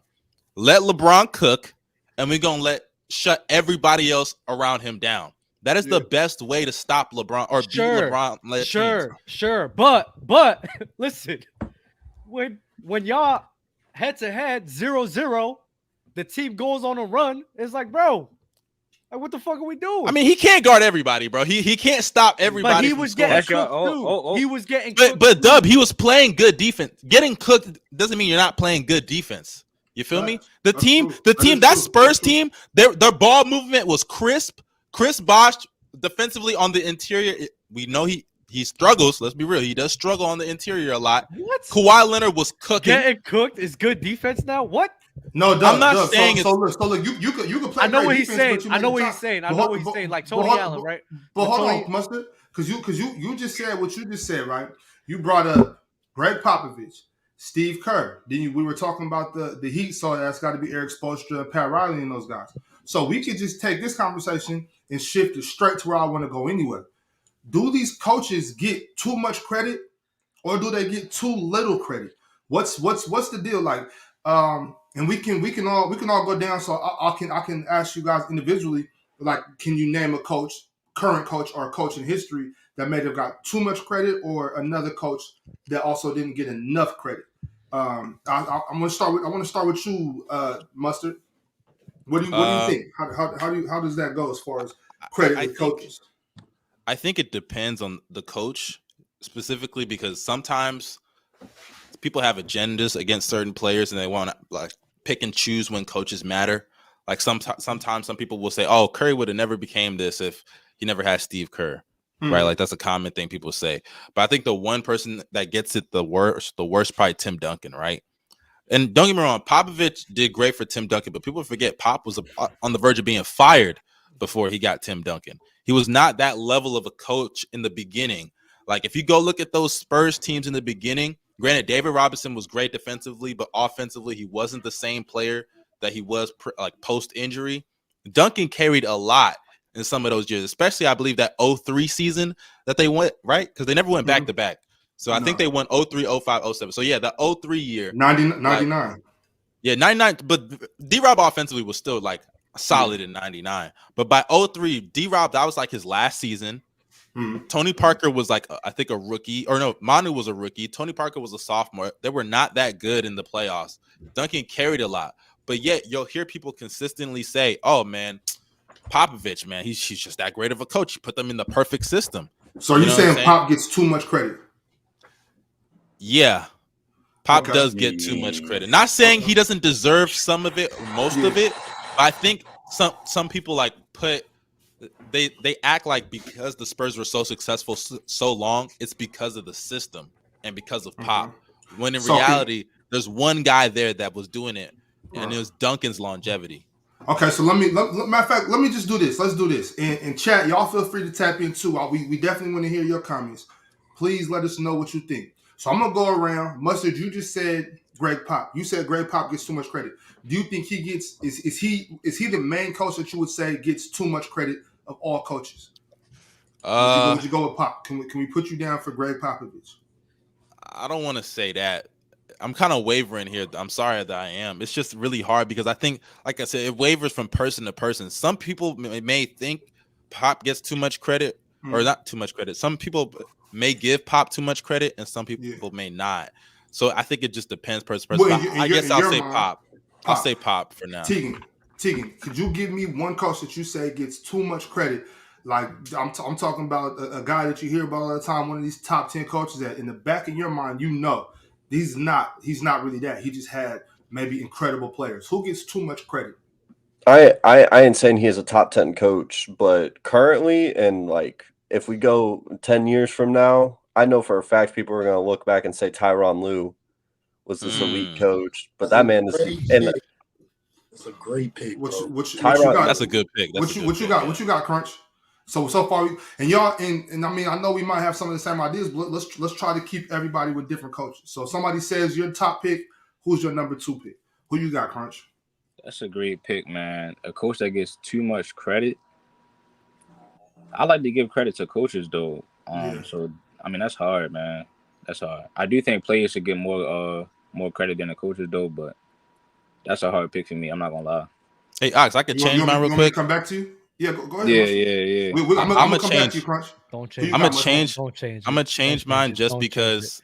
Don't change it. Don't change. I'm gonna change. I have to. I don't want you to change it to what I'm about to pick. No, I'm not. I don't think anybody's gonna guess this guy because I don't want to do too much on Pop because he's still all-time coach. Mm-hmm. I'm gonna go with Brad Stevens because I think Brad Stevens when he was coaching, the stuff people were saying about Brad Stevens when he was coaching. I remember there was like a tweet I seen. They were like, "Man, is there? Would you trade any player for Brad Stevens?" They're like, "Is Brad Stevens more valuable than LeBron?" Like they were gassing Brad Stevens. They were gassing that era of Brad Stevens. How young he was insane. Yeah, it was his age. And then don't forget he had what did he win 2 in college or was it just the 1? He was with Gordon Hayward, right? It was it was close. It was with Xavier, right? Yeah. He won that one. And sometimes we'll come back to that. So you got Brad Stevens. I'll go Brad Stevens. Tegan, you got Ty Lue. Dub, who you got? I think this topic is extremely nasty. I think the issue that a lot of people have is they fail to recognize different situations and different, like, rewarding people for what they deserve, right? Not every situation the same, so you can't treat every situation the same. Just because there's some times where a coach looks better in a situation doesn't mean we have to overrate them, but there's a lot of times where coaches do make the situation better. For example, you guys brought up Tyronn Lue. I think Tyronn Lue did a phenomenal job in coaching the Clippers and making them better than what they should have done. I think Doc Rivers is a guy that falls under that as well. Right now, he's trying to make the adjustment with Kawhi, Russell Westbrook, and Paul George while having Russ be used more like a role man. Like, he's trying the best that he could with the situation that he has. I think he should be rewarded. Well, Dub, I am. After we all answer, I am going to go back and ask the most underappreciated. So, you could kill 2 birds with 1 stone right now if you want to. Yeah. My whole thing is just people just fail to understand and recognize who's really responsible for what. Another example when we talk about overrated, I think Phil Jackson is a guy who gets way too much praise than he should. Mainly because I mean, Tex Winters, and everybody knows Tex Winters was the one who created the triangle offense. That is a fact. I think Phil was a great player coach. Dang, he's cooking. I think he was a great player coach. But people gotta understand that triangle was able to work as good as it did because when you surround that system around Michael Jordan, Scottie, Kobe, and Shaq, a system where it's predicated off of post work where Shaq and MJ were amazing in the post.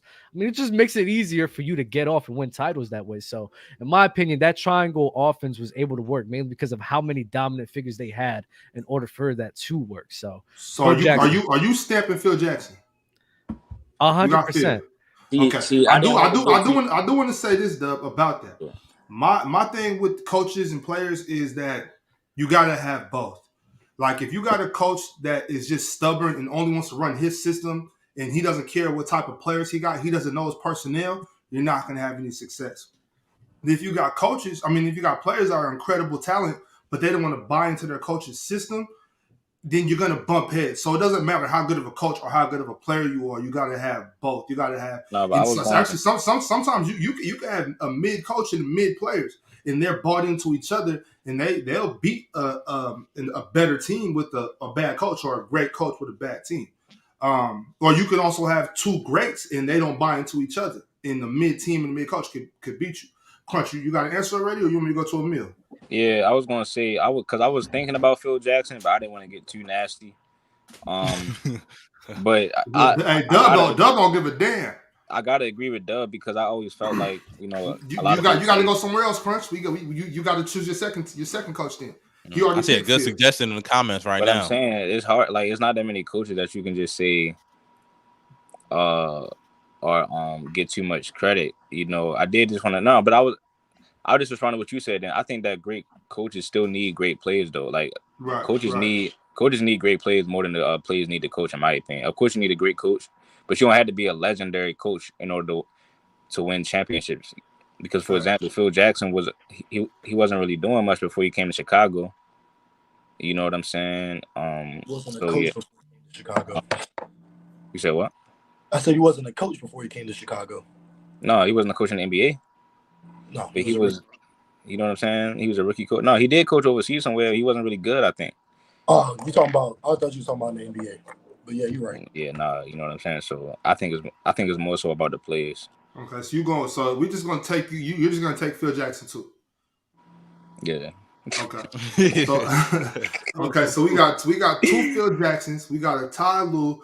We got Brad Stevens. Amir. Let's switch it up, bro. Hey, bro, you can get nasty. You can get on your dub type time right now. You know what I'm saying? Hey, don't be scared. I never thought I'd see that out of you, Crunch. I know you're not scared to get a little nasty, bro. Well, no, it's just the question was really nasty because I'm not trying to say Phil Jackson gets too much credit, but I felt too bad saying Popovich. I felt so bad saying that. Yeah, Popovich. It's so you know how many times Popovich had to adjust. Yeah. No, I'm not denying that, but early on. I'm just saying early on, like people don't know, like he wasn't all that good. They would just give Duncan the ball and just actually that's a good answer go too. To work. That's a good answer too. I would say Greg Popovich more so than Phil Jackson. No, hell no. Crazy. That's Phil Jackson now. Okay. Greg Popovich. We gotta get your answer, Emil. Who you got? I disagree with both of them. That's all. I mean, if I had to choose, shit. I would choose, like, if I had to choose one coach for, like gets too much credit, if I had to choose, it would be Steve Kerr, but I like the doesn't get enough credit piece. I want to answer that. Yeah, go ahead, answer that, because we're going to that next. Yeah. I don't think he doesn't get the most, like, he isn't the most underrated coach, but I do think that Nick Nurse, his ability to take middle school, high school defensive schemes and translate that into the NBA, I think that's underappreciated part about Nick Nurse's coaching. Okay, I agree. So we about to flip it back. You already answered. So wait, hold on. Who would you say gets too much credit? I said Steve Kerr, but just simply... okay. So Steve Kerr gets too much. Okay, just so we can recap for the chat. Dub got nasty and went with Phil Jackson. Crunch went with Phil Jackson too, or did you switch to Greg Pop? I'm kind of confused right there, Crunch. See, man, it's like you forcing me to say something that's I'm not. Really, I just want you to answer the question, Crunch. I just want you to answer the question. You keep reiterating this nasty question, bro. Well, I'm going around. I'm just recapping for the chat. I'm just trying to get all right, but yeah, all right, cool. I said Crunch, he giving a recap, dog. I said Phil Jackson. I said okay. Phil Jackson. So we got two. Wait. What'd you say about Greg Popovich? This is tough, man. okay, Chris. We gonna just do it like this. Greg shouldn't be up there. Dub said Phil Jackson. Crunch said Greg Popovich. Mustard said Brad Stevens. Tegan said Ty Lue. Amir said Steve Kerr. Now for the other side of the coin. Amir said that who doesn't get enough credit was Nick Nurse. Tegan, who doesn't get enough credit? Man, there's a couple guys, because I take coaching, like coaching is a big part of basketball.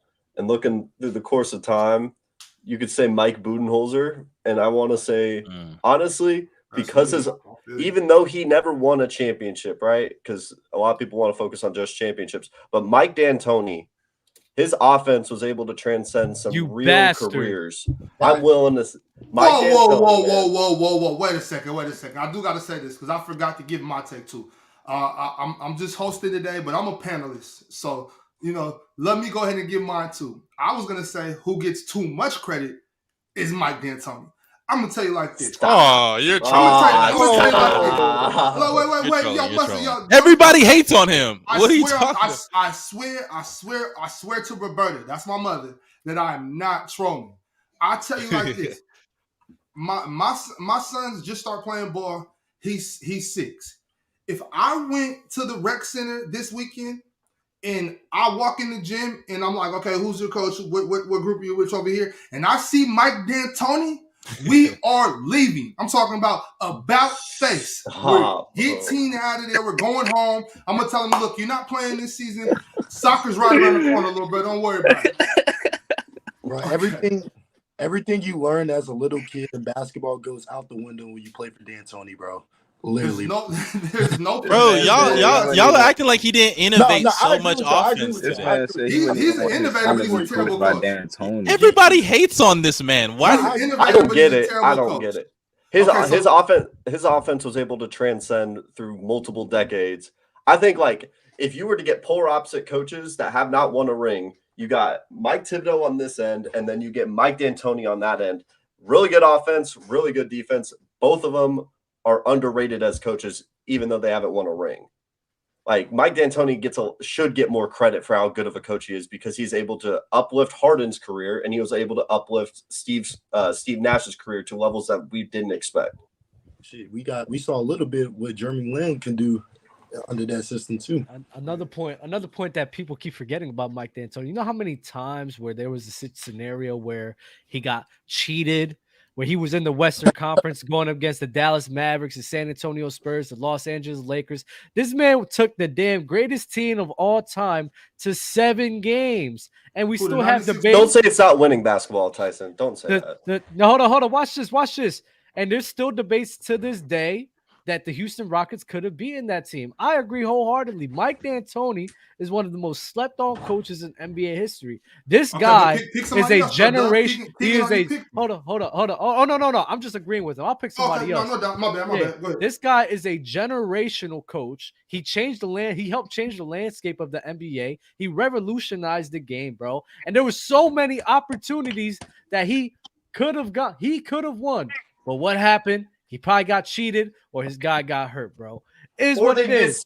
30 threes in a game. Or they missed 30 damn threes in a game. You're talking about when they stepped on the court, when they got into the little, wasn't it Raja and Kobe Bryant got into the little scuffle or something? Was that against the Spurs? I'm talking about the Spurs. Yeah, it was the Spurs. That's right. It was the Spurs. He pushed Steve Nash and they came on the court. Yeah, that's what it was. Yeah. So all I'm saying is I agree wholeheartedly. Mike D'Antoni, in my opinion, is like the Andy Reid of the league before Andy Reid won the Super Bowl with Mahomes. Great offensive mastermind, bro, revolutionary coach. But then the other most slept on coach is probably Eric Spoelstra. God, man. I was gonna say Eric. Dub, spoken like a true Heat fan. Dub. Yeah, Eric Spoelstra, bro. I mean, that's an easy one. Y'all evil, bro. I thought one of y'all was gonna say him on the other end. The other question.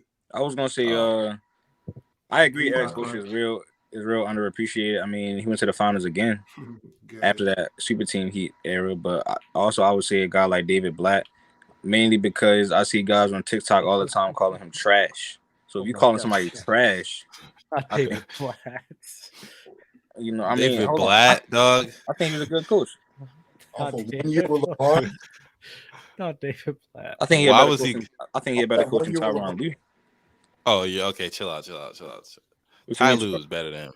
Oh, so you said Ty Lue actually knows how to make adjustments. I mean, hold on. You talking about making it? Hold on, bro. Hold on. Time out. So let me get this straight. David Blatt took the Warriors 6 games without Kyrie and Kevin Love. That's LeBron. Wait a minute. LeBron did that. Hold on. Don't be nasty, Mustard. I'm not being. Hold on. Okay, go ahead. Listen, that's inappropriate, bro. Inappropriate behavior, Mustard. It's inappropriate how fast. Inappropriate behavior. Hey, Mustard. Okay, go ahead. That's inappropriate how fast you trying to get on your knees for LeBron James, bro. How am I getting on my knees? That was LeBron. Why are you giving David Blatt? You got kids watching, bro. Look, so when Kyrie and Kevin Love came back, he's about to bring up Game 7. When Kyrie and Kevin Love came back with Tyronn Lue was down 3-1 with more help on that team than David Blatt had. They won. Mustard, you gonna take that, bro? And also the Warriors, you keep saying that, bro. They won. You keep saying bro, that's not. But I'm saying they were supposed to win. They wasn't supposed to be down 3-1 because David Blatt was up. Okay, 2-1. First of all, what I'm gonna need you to do, Crunch, Kyrie and Kevin Love. If you want me to get off my knee, I'm gonna need you to pop out David Blatt right now. Hold on, I'm telling you, David Blatt is. I'm telling you the truth on what happened during that series. Do you remember that? So you're giving David Blatt credit for losing in 6, right? Even though that was LeBron. LeBron willed that team. I'm not even trying to. No, you're not even trying to get on his knee. You're not hearing me because what did David Blatt do to get them to 6? Hold on. Really, when Iggy got on LeBron James, the series went downhill. LeBron shot below 40%. You want me to get nasty? We can get nasty. Okay, so tell me, what did David Blatt do? What did David? So now you want to get nasty, Crunch? You wasn't David Blatt. Hold on. Now you want to get nasty. David Blatt was up. Listen, I'm gonna repeat myself. David Blatt was up 2-1. Why are you giving him that credit? What? Because the question was, what coach doesn't get enough credit? So I'm giving him credit for something that he did as a coach. Okay, so what did he do? I'm telling you, first of all, they call him a trash coach, but he was a more successful coach than Phil Jackson going into the NBA. But that's neither here nor there. David Blatt, again, bro. What does that mean? No, my whole point in saying this is because you said you just know for a fact, right, that Tyronn Lue was better than David Blatt, but David Blatt was doing better in the finals than Tyronn Lue when he had less talent on his team. He only had LeBron. Tyronn Lue had LeBron too, but he had plus Kyrie and Kevin Love. He didn't win, though, Crunch. I'm about to say he didn't win. You're not hearing me. You're talking about what he was doing. We got to talk about what he did. You're not hearing what I'm saying. Why are you measuring his success based off of a series that they lost? Because this is why I'm doing that. He was still coaching better. 3 games of the series. Thank you. 3 games. When you put it that way, we got to move on. Yo, Mustard. Can I change my answer? We didn't get the answer for you. Who's the most slept on coach? Who doesn't get enough love, enough praise? I'm gonna say this. I don't know if anybody said Coach Bud. I'm gonna say Coach Bud because everybody's always calling for him to get fired every year. Whoa.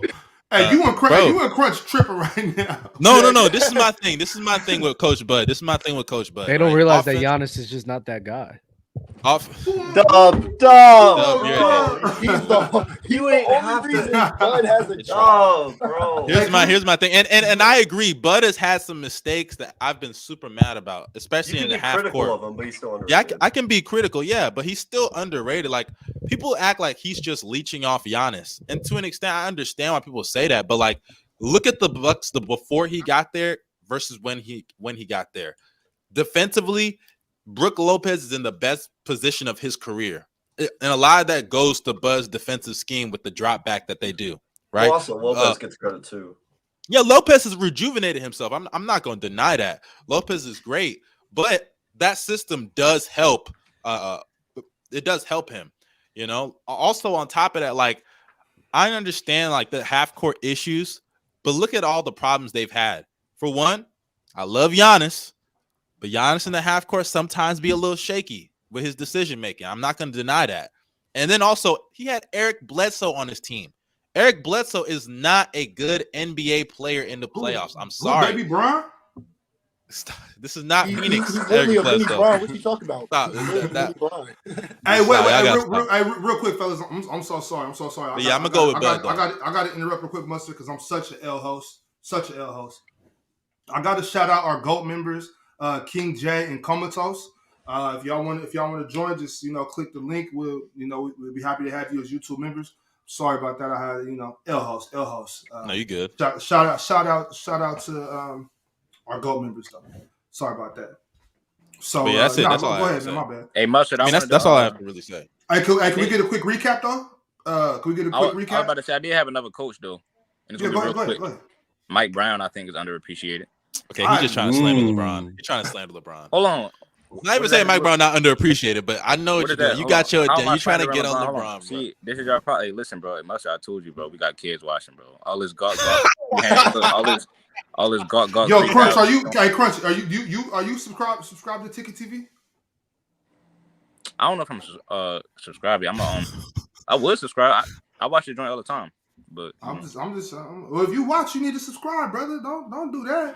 No, just because it's like when I watch YouTube on the TV, like sometimes I just forget to go tap to subscribe. You see what I'm saying? But well, next time, don't forget, brother. Yeah, make sure. Make sure if you watch it, subscribe. Y'all subscribe. The reason why I said that though, listen, if y'all want to make it about LeBron so bad, they do say LeBron didn't have help in Cleveland, but Mike Brown was the coach of the year, and then they say, oh, that was just because LeBron too. But what about this year?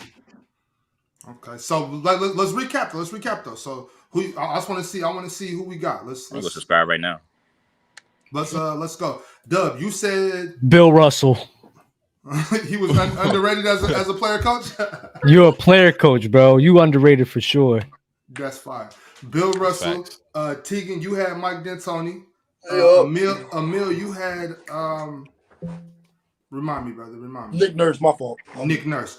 Mustard, you had Coach Bud. And Crunch, you had David Black. Or are you sticking with that, or are you moving? I say David Black and Mike Brown. Mike Brown, okay. And so I wanted to, since we all talking about coaches, I also want to see, can we do a Mount Rushmore of coaches that are current coaches, not okay, all time. I got you. I'll do one right now. My father, my pastor, I hear you. My grandfather, and one of my best friends. They're great coaches. Great coaches to my life. I feel you on that, Doug. Who you got, Mustard? Are we talking about like our life coaches here? Or we're talking about basketball. Mount Rushmore.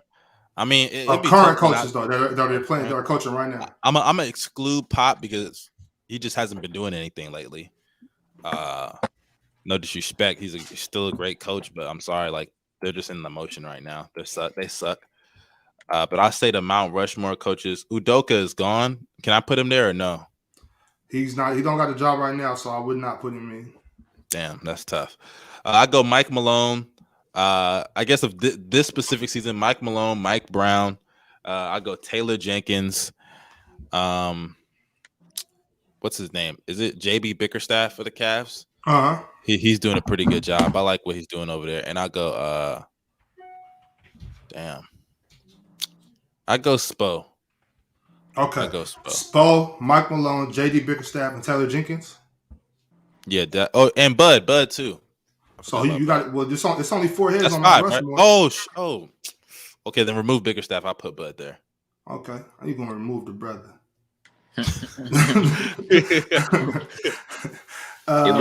You're right. You know what? Throw Bickerstaff in there. Get Bud out of there.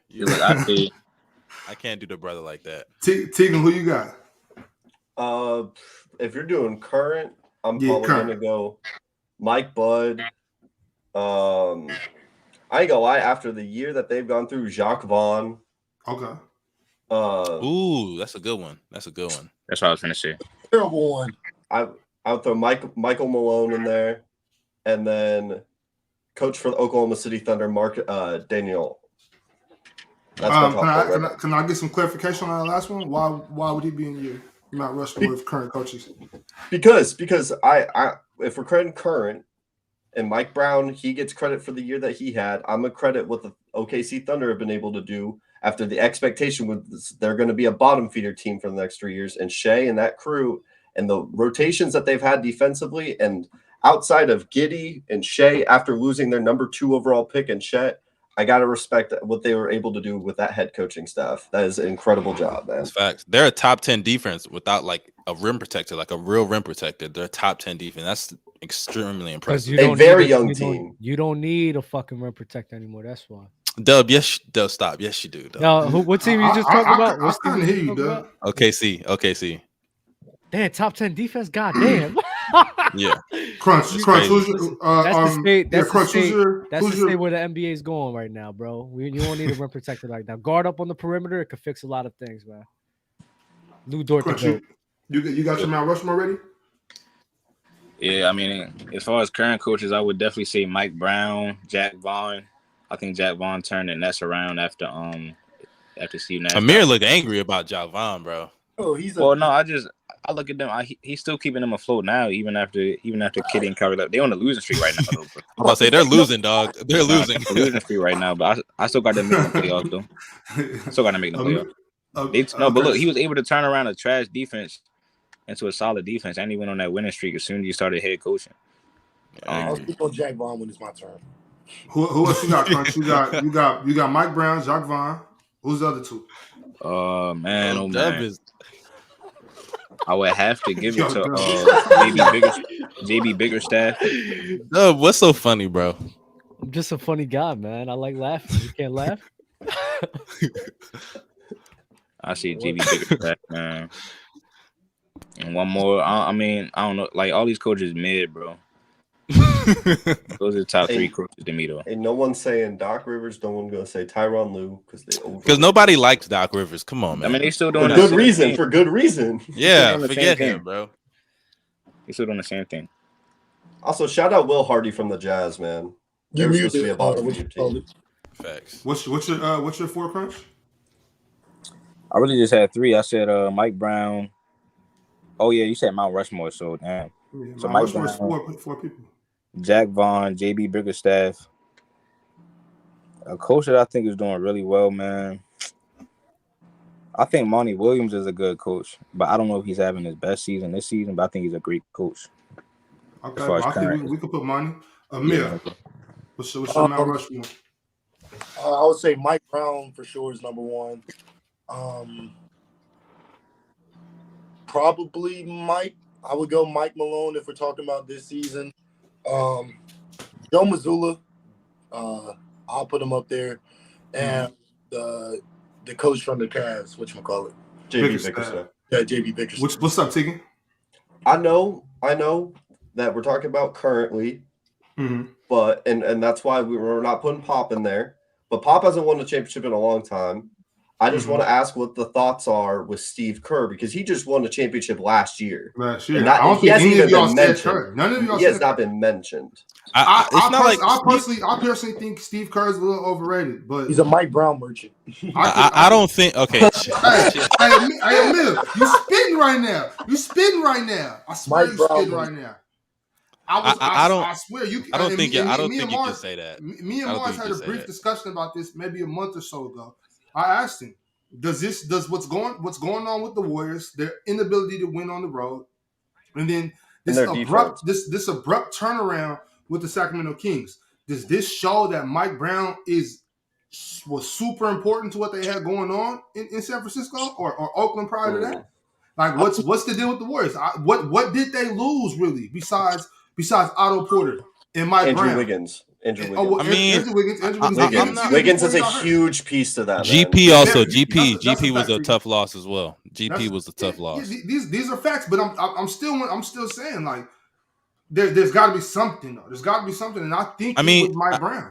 I don't think I'm not gonna say Steve Kerr is a Mike Brown merchant because he was still doing his thing. Fire, man. I don't know, Mike Brown merchant. Yeah, that was nasty. But Jokic is a Mike Malone merchant. But he was doing his thing before. Steve Kerr was doing his thing before he got Mike Brown as an assistant. They were a top team.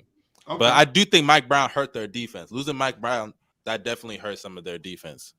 Dub, do you want to name any basketball coaches for your Mount Rushmore? Like that was a good list. Like I appreciate all those right now those many life, but we're talking about right now, right? Yes, we are. I'll have to go with Eric Spoelstra. First name. Go with Eric Spoelstra. Yeah. True Heat fan. I'll do Mike Malone. I'll do JB Bickerstaff. And I'll do people sleeping on Doc Rivers. I don't give a damn. Dub, stop it. Stop the cap. Shame. They are sleeping on Doc Rivers, bro. They disrespect that man. Dub, you don't even believe that. Nobody believe that, man. Y'all allow these 3-1 deficits. Y'all thought y'all was getting off easy today, huh? Yeah, is that what y'all thought? Ron, I was waiting 2 hours for you, bro. And I was gonna leave as soon as you came, and then what happened? Now you gonna stay and get fried? I haven't been getting fried all day, bro. Well, hey, your day starts today. Okay, what? So we gotta start talking about Kawhi. Your day starts today. Your day starts right now, Sherlock. That man said today. Your day starts today. Yo, Mustard, put your camera back on. I came for you. I'm coming. Give me 1 second, my brother in Christ. That's heat. Hey, what y'all been lying about today? They've been lying about we talking about how Jason Kidd is Lonzo Ball. Y'all talk what? Y'all talking Don't do about this again. They Do lied not about do this again. y'all lied about Melo taking from KP's game. What else we talk about? Oh, brother, Dub never gonna get over this. He gonna bring this shit up every time I come on now, bro. Every time. Emil, I only want to talk to you. Who's up here lying? Dub was being pretty nasty about that Melo thing. I'm not gonna lie. What Melo thing? Carmelo or LaMelo? Carmelo. What'd he say? We were saying that Melo in KP's second year, his game was holding Kristaps Porzingis back, and Dub wants to down this hill that Melo's game wasn't hindering Kristaps Porzingis' development as a player, simply because I don't even know why. Honestly, to be real, I don't know how. Nah, Dub died on that hill. But again, when we asked him to say, "Hey man, did he compliment his game?" He couldn't tell us. He couldn't tell us. He kept dodging. I can't believe you decided to pass away on that hill. Like, why would you do that? Why would you die on that hill like that? Bro? I'm tired of the lies being told about Carmelo Anthony. I don't know how a guy from one year to the next is taking a step up, but Melo's hindering his growth. That doesn't make sense. Hey, real quick before we get too far back into this, though, Ron, since you did pop in, let's get your answers to these questions we've been asking.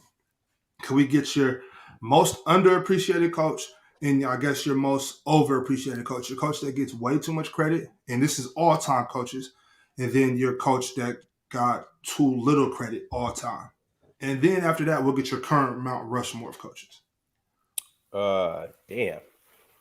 Hold on, let me think on it for a second, and then we'll double back around to this. No doubt. So in the meantime, let's knock out a super chat or two. Brandon from the block.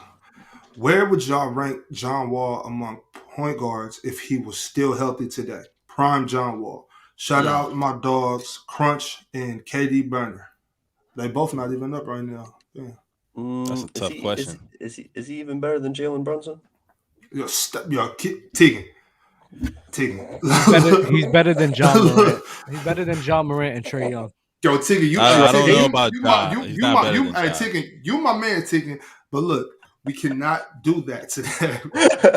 I mean, like, let's get y'all kind of sleeping on Jalen Brunson. Y'all act like Jalen Brunson is not. Yeah, I'm not. Y'all forgetting who's on the conversation. Y'all forgetting who John Wall is. What y'all talking about? Jalen Brunson not messing with John Wall. John Wall. It's a conversation. It's a conversation. Let me get my chill town voice real quick. Yo, John Wall, no, all-league defender. You keep Trae out of this. John Wall, an all-league defender. On top of that, being a guy who could give you 20 to 23 a night. On top of that, a guy who could dime up.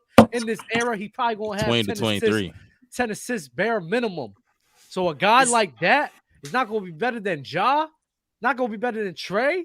He better than He's both not top of them. five. He's not top five. He's not top five. He's top three, and he ain't three. He may even be better than Kyrie. Crazy. Top three? Top Over Luka, Dame, and Steph? I said he's top three, and he ain't three. He's not better than Lillard. He's top He's three. Not better. He ain't three. You're trolling. Hey, He's not better than. No, guys. Is he better than De'Aaron Fox? Is he better than Fox? Is he better than Fox? Yes. Oh yeah. He's better than Yes. Fox. He's better than Fox. Yes. I'll say that. So if he's better than Fox, he's not better than all right, De'Aaron. Mustard. See, look, you No. on that body. Wait. You think that Fox is better than Dame, Luka, or Steph? Hey, Ron, is he better than Halburn? Yes. Yeah. Hallie can't dribble. So yeah.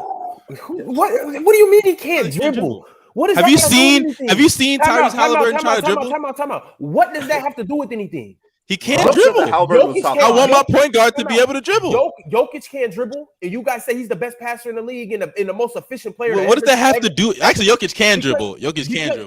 Because he's still effective. Just because you can't dribble don't mean nothing. But Halliburton is not 7 foot tall. Halliburton is not 7 feet tall.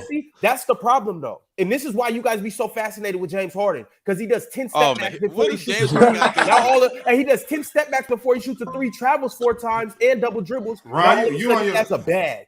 Why are y'all bringing up Harden? I didn't even say anything about James Harden. I'm saying that to say just because you do a plethora of moves and it looks good, that doesn't mean shit. If you get the ball done, if you put the ball in the hoop, or if you pass the ball to somebody and they put the ball in the hoop. I'm sorry, but if you look good.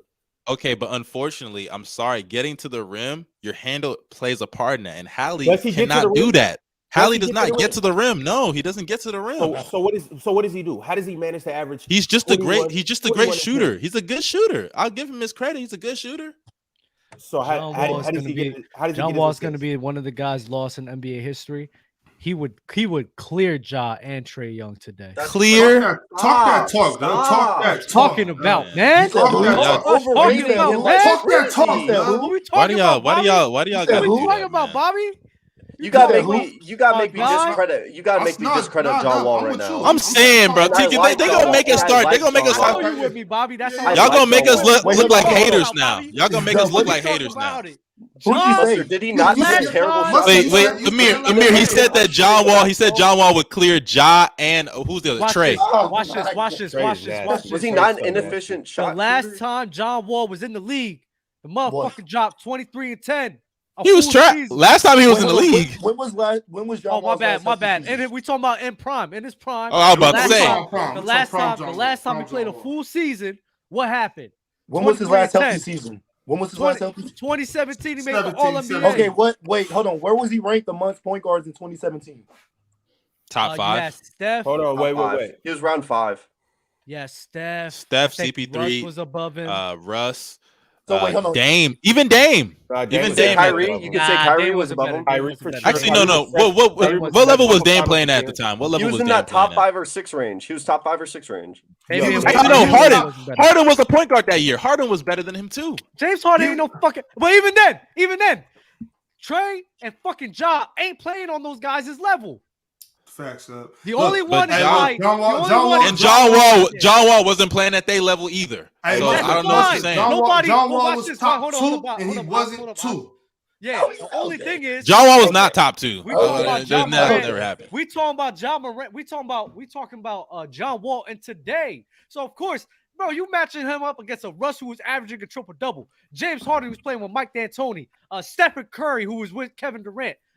That's not even Trae and John's gonna be. That's above my point. either, but John Wall's not better. Gonna be above Trae and John. No, he's not. Point. You said he cleared. I don't even have too much of an issue if you think he's better. You said he clears them. Yeah, that is not a conversation. It's a conversation. In this era, bro. In this league, bro. In this league. John Wall's putting 23 up easy. Dub, he was number 2 and he wasn't 2. I'm taking. What does that mean? They both can do that. They all can do that. What does that mean? He may put 23 and 11 or 12. Halliburton be doing that every other game. That's not with great defense. But Halliburton don't have the rim pressure the way John Wall does. His name's not Halliburton. His name is Himburton. Okay, acknowledge him correctly. See, this is what Ticket talks about. Y'all praise. Hey, Laron, I'm gonna need you to stand up right now. I'm gonna need you to one stand side up. of the basketball. That's what Ticket talks about. Y'all praising one side of the basketball. Hey, Ron, my man Gabe got something for you. Hey, that's not a super chat. Get that shit off the screen. Listen, this is my issue with y'all. Y'all praising one side of the basketball. Ja and Trae's offense isn't that much better than John Wall's to put them over, bro. He's not. Trae's a clearly better offensive player though. I think y'all are overrating John Wall's offense. Yeah, I was about to say. I think Trae, and even defensively, John Wall was not elite all those years. He was elite one season. After that, he fell off a little bit. Did John Wall clear Trae?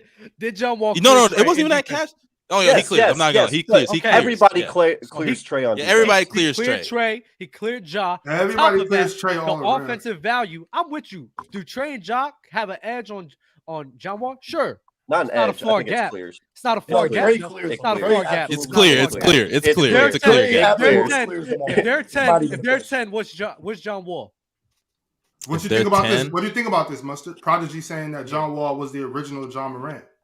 No. One thing about John Wall that we haven't talked about this whole time is this motherfucker had Marcin Gortat. It made him look like an all-star, bro. But that's what I'm saying. One thing. Okay, what the hell? He ain't make that man look like no all-star. You gassed that. He ain't make him look like no all-star. You gassing. John Wall. You're gassing. A couple years. So like he's gonna come in this era and average anywhere from. John Wall ain't lead the league in assists. When did that happen? When did this happen? Yes, he did. Was that 16? When? No, he didn't. No, he didn't. He never led the league in assists. No. If he didn't lead the league in assists, he was second or third multiple years. That's fine. That's fine. I know he averaged 10 or 11 a couple years, somewhere in that range. That's cool. If he was able to do that then, Please do, Tegan, because I need to know exactly where he was, Tegan. Because he was up there. He was up there. On top of that, in a more free-flowing league too, where it's a lot more shooters, the floor is more spaced out, it's a lot more up and down. John Wall is going to be having a sprint, a fast break. He's going to be up and down all game. Hey, Ron, do you got your coaches? Do you got your coaches ready? Yeah. John Wall, stop. Y'all gotta take the nostalgia glasses off for John Wall, dog. Now praise one. It was like 3-4 years ago. That's not nostalgia. This man was like playing. John Wall played in the 2000s. Like, Bro, he had Nene. He had Nene, and he was working out. Yeah, Bradley Beal too, though. Like, let's not do that. Bradley Beal was right there. Y'all saying? Hey, let's not forget 2017 Otto Porter was a sniper too. Hey, thank you, Mustard, because I was just about to. 2017 Otto Porter was a sniper. Let's not deny. That's how he got paid. Y'all talking about? Hey, Mustard, wait, Mustard, go ahead. Wait, Mustard, tell him. What's up? I'm just saying, 2017 Otto Porter was a sniper, dog. That's how he got paid. Come on now, he was cold in 2017. He was nice. Let's not do that. What happened after that? John Wall. What happened after that? The man. Hey, I'm not saying anything about that. I'm not saying anything after. I'm almost positive in the 3 years or in the 2.5 years the Player's Choice has been around. This is the first time Otto's got mentioned. That's not true. That's not true. I put on for Otto every chance I get. And on top of that, bro, you talking man, about stop lying. Ox, you don't put on for no damn Otto Porter, man. Stop lying. I've never heard you talk about Otto Porter. Where JD at when you need him? My thing is, y'all acting like John Wall played like. Do you think JD gonna come up here to hype you and Otto? What are you talking about? JD would tell the truth. He's a truth. Is John Wall even better than Kyrie right now? Yeah, probably. Yeah, I would say he's better than Kyrie. So you guys, I don't know about John Wall over. It's Kyrie a conversation. Kyrie's playing great this year. I don't know if I'll take him over Kyrie. It really depends on the team, though. Really, honestly. Listen, bro. Y'all see, this is the thing that people forgetting about John Wall, which is so annoying. Y'all forgetting the fact this man was playing with Marcin Gortat and Nene and was still getting off. He was still sitting here and maneuvering in traffic. I'm not forgetting Bradley Beal, bro. It's not. You are. Who's trading? Ignoring him. No. Watch Bradley this. Beal LaRon. Look at me, LaRon. Look at me, LaRon. We're talking about spacing right now, right? John Morant, Trae Young. Who do they have as their four-man right now? It's not true. Who's their four-man? Who's their four-man? I mean, the league. I think the league is more talented now, so it evens out. To be honest. No. Listen, they have JJJ, Triple J, who can shoot. They have spacing, and then John Collins, who can shoot spacing. So they can operate more. John Wall have fucking Marcin Gortat and Nene. No, Dub, I hear what you're saying, but this is also what you got to understand too. And this is an intricate part of John Wall's game is getting into the teeth of the defense and dropping off assists to the big man for open dunks, layups, alley-oops, things of that nature. So when you have a big man that's closer to the rim, it's easier to do that. That's why John Wall was able to spoon feed Gortat. I'm not gonna lie. I'm looking at this team. So now he made Gortat look like an all-star. Dub, I'm looking at this team, and you're acting like this team is trash. Like I said, Otto Porter was a sniper. They picked up Bogdanovich at the trade deadline. Bogdanovich was good for them. I'm not saying the team was trash. We're comparing him in this era. So in this era, with the paint being, he had Markieff Morris for a little bit too. It wasn't even that long ago, bro. You're acting like that was 10 years. You act like it was 15 years ago. That was 2017. NBA right now is not the same way it was 7 years ago. That's a fact. It's not that much different, though. You're acting that much different to the point where you're like, if he played right, the league is just more talented now. I'll agree with that. That helps our argument. Listen, you bozos. Listen, Linda. Because we talking about John Wall, and today y'all acting as if it's fucking wild to sit here and say that John Wall will be clearly better than him, because you gotta understand John Wall in this era, guess what? The pace is faster, they shooting threes more, the defense is easier to get off. That's the reason why the efficiency is getting higher and higher. This is all-time highs in efficiencies this season. I think it was last season, because it's easier to score because of the spacing, because of the pace. So John Wall in this era, he's dropping 23 easy. I think 25, Doug. Maybe even 25. I got 25. On better efficiency. On top of hey, did you see the 88? Hey, I don't mean to interrupt, but y'all see the news just now about Zion? 2 weeks, right? Hold up. Don't Yeah, stop he's the cleared cooking. to come back. Don't stop the cooking when you in the oven, bro. Stay right my there. fault. Hey, Doug, read this super Now, chat too, on top Doug. of John Wall, I'll read it right after. On top of John Wall doing that scoring wise, the man is still going to at least have 9 to 10 assists. On top of having 9 to 10 assists, he's going to be a better defender than both of those motherfuckers. Wall clears. Recency bias is a sickening drug, Jorge Ramos. That's a fact. Go ahead, Jorge. Hey, chat. We need y'all to know. We need y'all help. Again, He chat. doesn't know, Tegan. Chat. We need y'all help. Chat. Does Dub know? Chat. Let us know. Does Dub know? We need y'all input on this. I personally think he's spitting right now. What y'all think? It was only 6 years ago. It was only 6 years ago. Six years ago. 6 years ago is a long time in sports talk. It's like what? It's like Well, like the opposite of. Yeah, You're like right. There's more point guards better than him now. That's why. It's like dog years. Russ. He played with Steph. He played with James. He played. Who was the other? Are you forgetting your man Chris? All those guys are better than him, by the way. That's how I know you All don't of believe those Chris guys Paul are like better that. than Trey and Ja. Hey, and they're better than John Wall. So Mustard. So dog years are 7 years to every 1 year, right? Like sports, I think so. Basketball years are like 3.5 to every 1. You know what I'm saying? Every I'm taking De'Aaron Fox this year than John Wall at his peak. I'm taking De'Aaron Fox this year. I don't know about if they said right now, you could. I hate to say this about my man. Are y'all taking John Wall over Dame? Yes, I am. Right now? Hell no. So hold on. I'm taking John Wall over everybody. Hey, Buster, what they cooking in the kitchen, bro? Y'all are trolling. Y'all not serious. You're out of your mind. Say that I'm again. taking John Wall over everybody. John Wall's the top 10 point guard at his peak then. Yeah, sure. Oh, you're trolling. You're trolling. Okay. If that's what it's got to be to take. Wait. So what? So a Dame is? Yes. At his peak, you can say that. Yeah. I might look. You're not at your peak every day. I don't care about all that peak talk. I'm talking about who. We can't talk about anything else. But that's the conversation. John Wall only has a peak. He has a peak. Oh, okay, yeah, that's fair. That's fair. My bad. Y'all, that's fair. That's fair. We're talking about him at his prime, 16, 17. Okay, you're right. My bad. You're right. I still want John Wall. Give me John Wall over everybody. Y'all keep saying it was just 6. Hey, John Wall over Jason Kidd. John Wall just no. Stop. Don't go too far. Y'all keep saying. Oh my God. They keep saying one can score. One can score. Watch this. Y'all keep saying.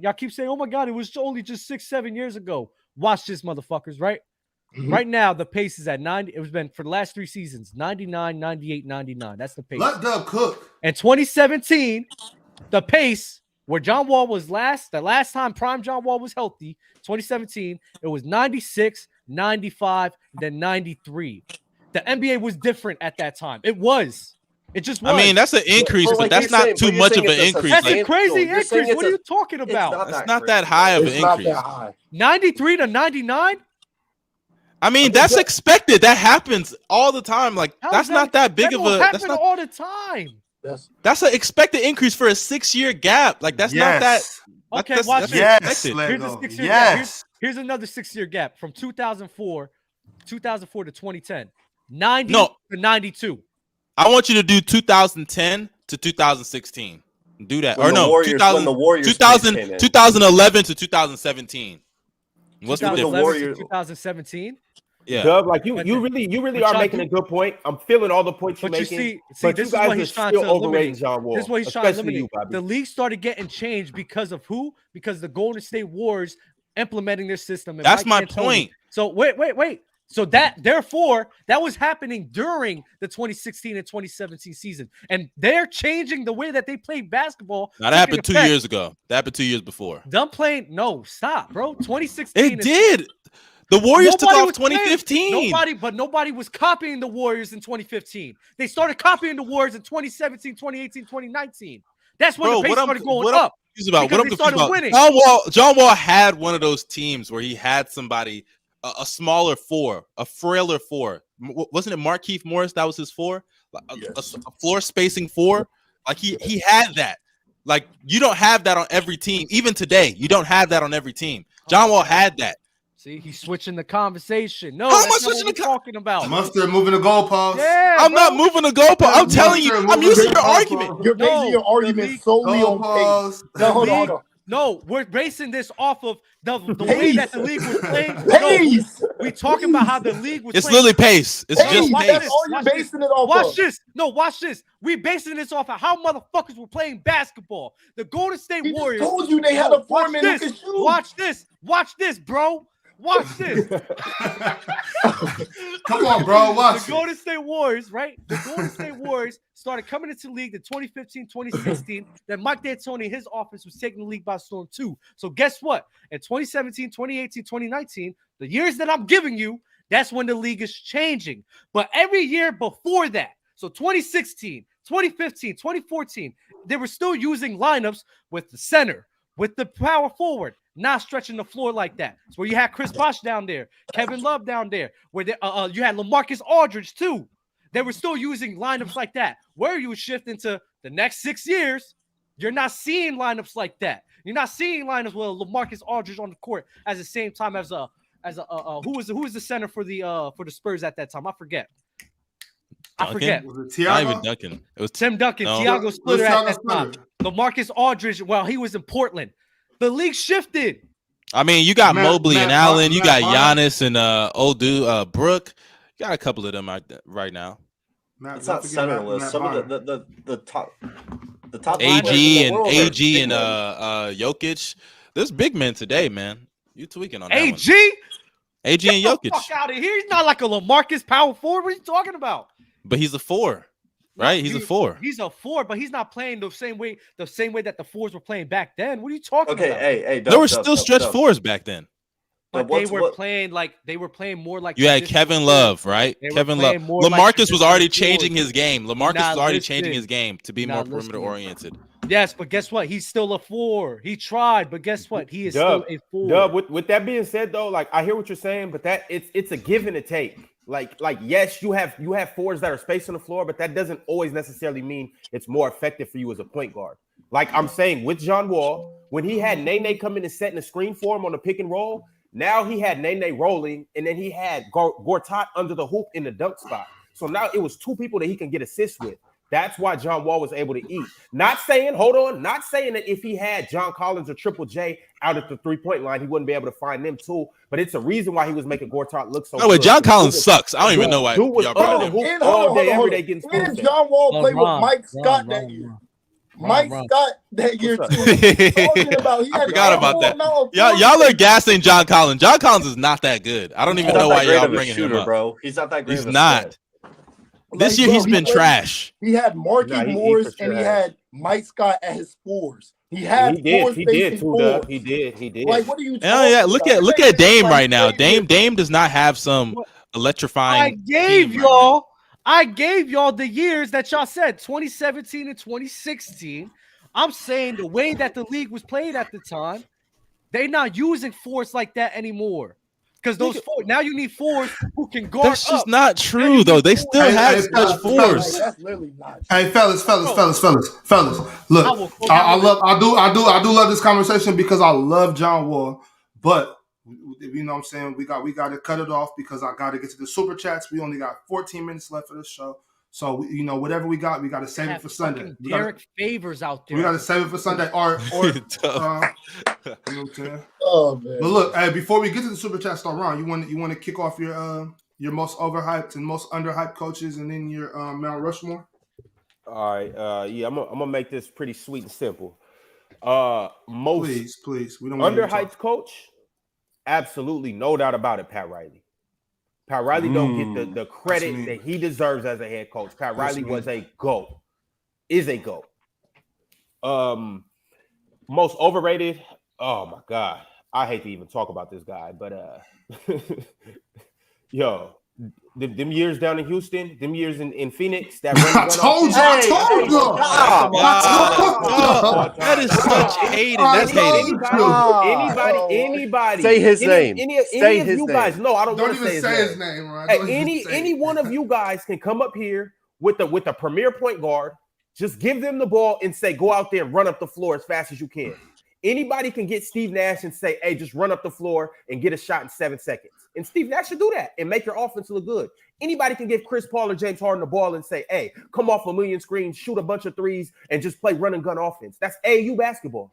I like how you ignoring Jeremy Lin. I like how you ignoring Raymond Felton. I like how you ignoring Kendall Marshall. Jeremy Lin, Kendall Marshall. Oh my! Hey, Kendall Marshall was putting up numbers. He was putting up numbers with Mike D'Antoni. Oh, look at what he was doing. I love Kendall Marshall, but Laron, he was putting up numbers with Mike D'Antoni. Yes or no? Was he putting up numbers with Mike? That's the point I'm making, though. They had Paul Millsap and Al Horford. Anybody, and I don't think the system he ran with James Harden was the same as the system he ran with Steve Nash. It wasn't the same. He made tweaks to it. Yo, keep it by all means. They had DeMontis Montejunis running the fucking 4. Sorry. Hey, by all means, like, bro, Dub is not serious, dog. Dude's a good offensive coach, though. Like, by all means, he revolutionary. He's an offensive genius. I'll give him that. He's an offensive genius, but that still doesn't equate to him being a good coach. What? I wouldn't even call him offensive genius. I wouldn't call him offensive. Okay, Ox, you're trolling. He's an offensive genius. No, Mustard. Just coming up with new shit doesn't mean better shit. It's just new. It literally led to the Warriors. It led to the Golden State Warriors. Never assembled the 7. How did it lead to the Warriors? It did not lead to the Warriors. How does that Steph Curry and Klay Thompson led to the Warriors. Pace and space. That led. No. Now I know you don't know what you're saying. Now I know what you don't know what you're saying because Mike D'Antoni, that whole team, that putting who did they put the 4? Sean Marion. Putting Sean Marion at the 4, having an undersized power forward, running off-ball sets. Pace and space. That's part of the Warriors' offense. That's a huge chunk of the Warriors' offense. Okay. Do you know what led to that? If there's no Sean Marion, there's a chance there's no Draymond Green. There's a good chance. What? Sean Marion, what he did for that Suns team. I get what are y'all doing? I get what you're saying, but I don't think Draymond necessarily patented his game after Sean Marion. No, I'm not saying that. That's not what I'm saying. I'm saying the idea of a 4 like that. The ability to put somebody that size at the 4 position was never thought of until Sean Marion came around. After that, Draymond Green, that opened the floor. Lamar Odom's tall as shit. But Lamar Odom was also a bench player for a good. Because an undersized 4 like Charles Barkley was a paint player. Yeah, it was not the versatility of what you had. That does not mean that bro. I can't believe you said that, Mustard. That does not mean that Mike D'Antoni led to the Warriors off. What? Oh man. So you're telling me that the pace and space of the 7 seconds or less, no influence, right? Just nobody copied that. Nobody tried. No. Okay, so I will say this. The 7 seconds or less. It changed the game because people had to adjust to it. But that didn't lead to what the Warriors they incorporated that. Even if you look at their offense, they incorporated that into their offenses, yo. Like 3-point shooting. I don't think Steve Kerr was just watching Houston Rockets and Phoenix Suns film like, oh, we want to do that. I think it's more, and obviously Steve Kerr up under Pop. I think it's more of that kick, moving the ball, driving kick. Which you see from the Spurs. Because here's also another thing, as opposed to the Suns. The Warriors actually run offense. When you think of the Warriors, you don't think of a run and gun team. Just because Steph and Klay will put a bullet in your ass in transition, you don't think of them as that. They run, they move without the ball, they cut. The offenses ran through Draymond, pick and rolls, dribble handoffs, things like that. What D'Antoni offense? It's more pop. It's more pop than D'Antoni. Obviously, nobody is saying. Yeah, it's a combination. Nobody is saying that he just copied and pasted, but he took parts of that. Like you can't deny that he took parts. That's what great coaches do, though. Steve Kerr's a great coach. Of course, he took a piece of pop. He took a piece there's of. People out there saying he overrated, but it's not possible without Mike D'Antoni. It's not possible. You can't say that. Yo, Ron, can you drop a poll, please? And let me ask you this: if Steve Nash, we need to know if Steve Nash doesn't go, pop or more D'Antoni? If Steve Nash doesn't go to Phoenix with Mike D'Antoni, is he a Hall of Famer? Once again, like I was about to say, when you got the reeling off Kendall Marshall and Jeremy Lin, what I was going to say is D'Antoni will take a point guard and make him look better than what he is. He will inflate your stats. He's going to do that. No doubt about it. Ron, can I say something before? And I'm not saying that to diss Steve Nash, by the way. Steve Nash, one of the greatest point guards of all time. I'm not going to disrespect him. Can I say something? What's up, Dub? Holla at us. So, chat, I want you guys to understand something. Unlike Mars and Low, my memory isn't as sharp as them. So, I know what I'm talking about, but I just can't bring out examples like that off the top of my head like Mars and Low. They do the exceptional job in doing that. Chilltown too. I'm looking back at these 2016 and 2015 years. They're kind of overrated like John Wall in 2017. I'm looking at these lineups, bro. And what's his name? KD and Mustard are saying about the eras not being that different is just a fucking lie. Nobody said that. The eras was mainly the era was a slower pace.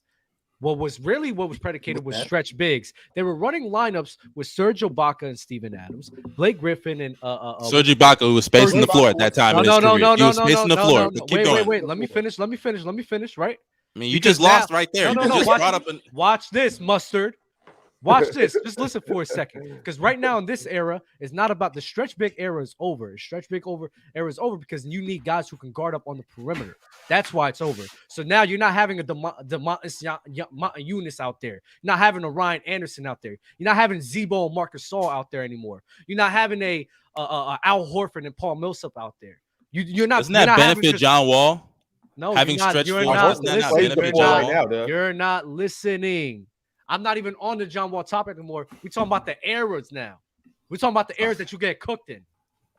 The era is vastly different from the era now. Now the pace is faster. Along with the pace being faster, the 4 has revolutionized to where you need a guy who could stretch the floor. On top of stretching the floor, play more in a hybrid role where you need to play on the perimeter. On top of that, have enough strength to bang down low at times. While in 2016 and 2015, no, your big man was either your stretch 4 or you living out the post. You didn't have to guard on the perimeter like that.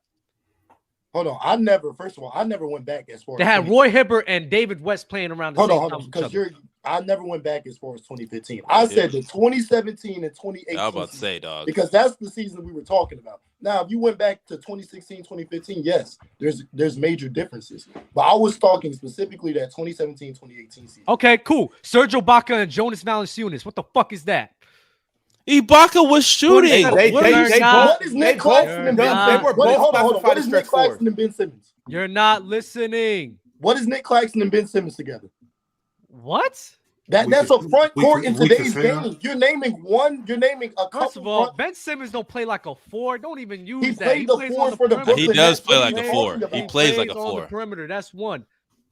You have Serge Ibaka out there, and what's his name? Jonas Valanciunas. You want me to keep going? The power forward position is not even like you want me to keep a real going? thing anymore. Like Dwight Howard and Paul Millsap. You want me to keep going? Paul Millsap is a normal 4. You want me to keep going? What are you talking about? I don't get what your point is. What is your point? Paul Millsap stretched the floor though, Doug. Y'all not know. I just don't get what's your point, Doug. What is your point? The point is we're talking about how the eras change where your 4 needs to be a guy who doesn't play like a traditional 4. But that's been like that. Even then, it was like that. Mustard. You need a guy who can guard up on the perimeter and versatile like that. That's what Paul Millsap, by the way. Paul Millsap was doing that. He for sure does do that, Doug. He does. But look, we got wait. Watch this. Chicago Bulls, Robin Lopez and Taj Gibson. What the fuck is that? We were trash for a reason. Fuck is that? So I don't even know why you bringing us up. We was trash for a reason. This is for putting Andre Drummond and who else? Greg Monroe out there. Hold on. Ryan Anderson. This is 2017. Ryan Anderson and Clint Capella. What the fuck is that? Ryan Anderson had that flame though. Now he might not be able to guard the perimeter. Let me tell y'all real quick. Let me tell y'all something. Y'all missing points on purpose. Hey, no, it's time for oxtails. Let me tell y'all something real quick. Oxtails. I was playing for the North for the Sacramento Pharaohs. I go to Folsom. We have our first tryout. I'm a freshman. We're working out with the varsity team. Ryan Anderson. I'm 13. I think he's like 17 at the time. But we have to, we're running our whatever. Everybody's together. When I tell you I've never been torched like that in all my days. Ryan Anderson was shooting from the bleachers. From the bleachers. One day I'm gonna give y'all some oxtails one day. One day I'm gonna tell y'all about Chris Blees. I'm gonna tell y'all about Chris Blees one day. But you know what the funny thing is? The funny thing was nobody's saying these guys weren't good. All we're saying is it's different now, vastly different from what it is today. And even then, Ja was denying it this whole fucking time. No. I even gave y'all 2017 and 2018 and talked about everything before. But y'all want to argue with me. Y'all want to argue with me about this 7 years ago.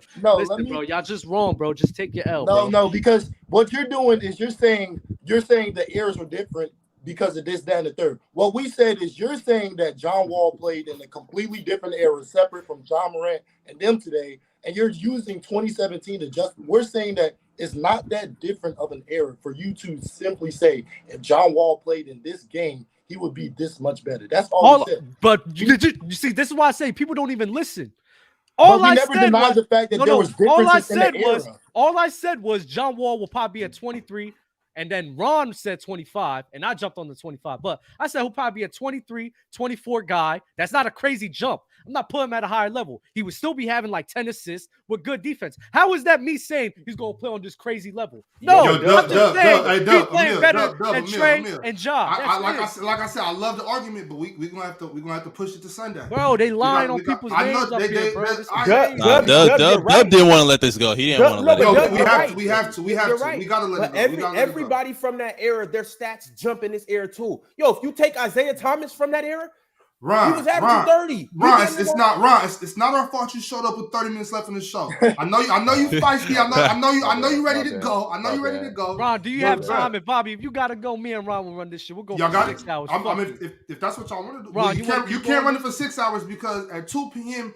Pacific Standard Time is chill, and we will not impede on the OG's time. No problem, man. No problem. Well, I'm down to keep this going, man. If you want to, Doug, that's up to you. You know what I'm saying? Doug, I thought you didn't even want to do this today. I didn't want to do this today when people are fucking lying, bro. I gotta sit here. You let Mustard in the Mill put that battery in your back? They put the battery in my back, and now I'm ready to go, bro. Dub out here looking like Crash Bandicoot now with that battery. I was about to say, damn, that's how you living? Oh, my fault. I was just testing out the virtual.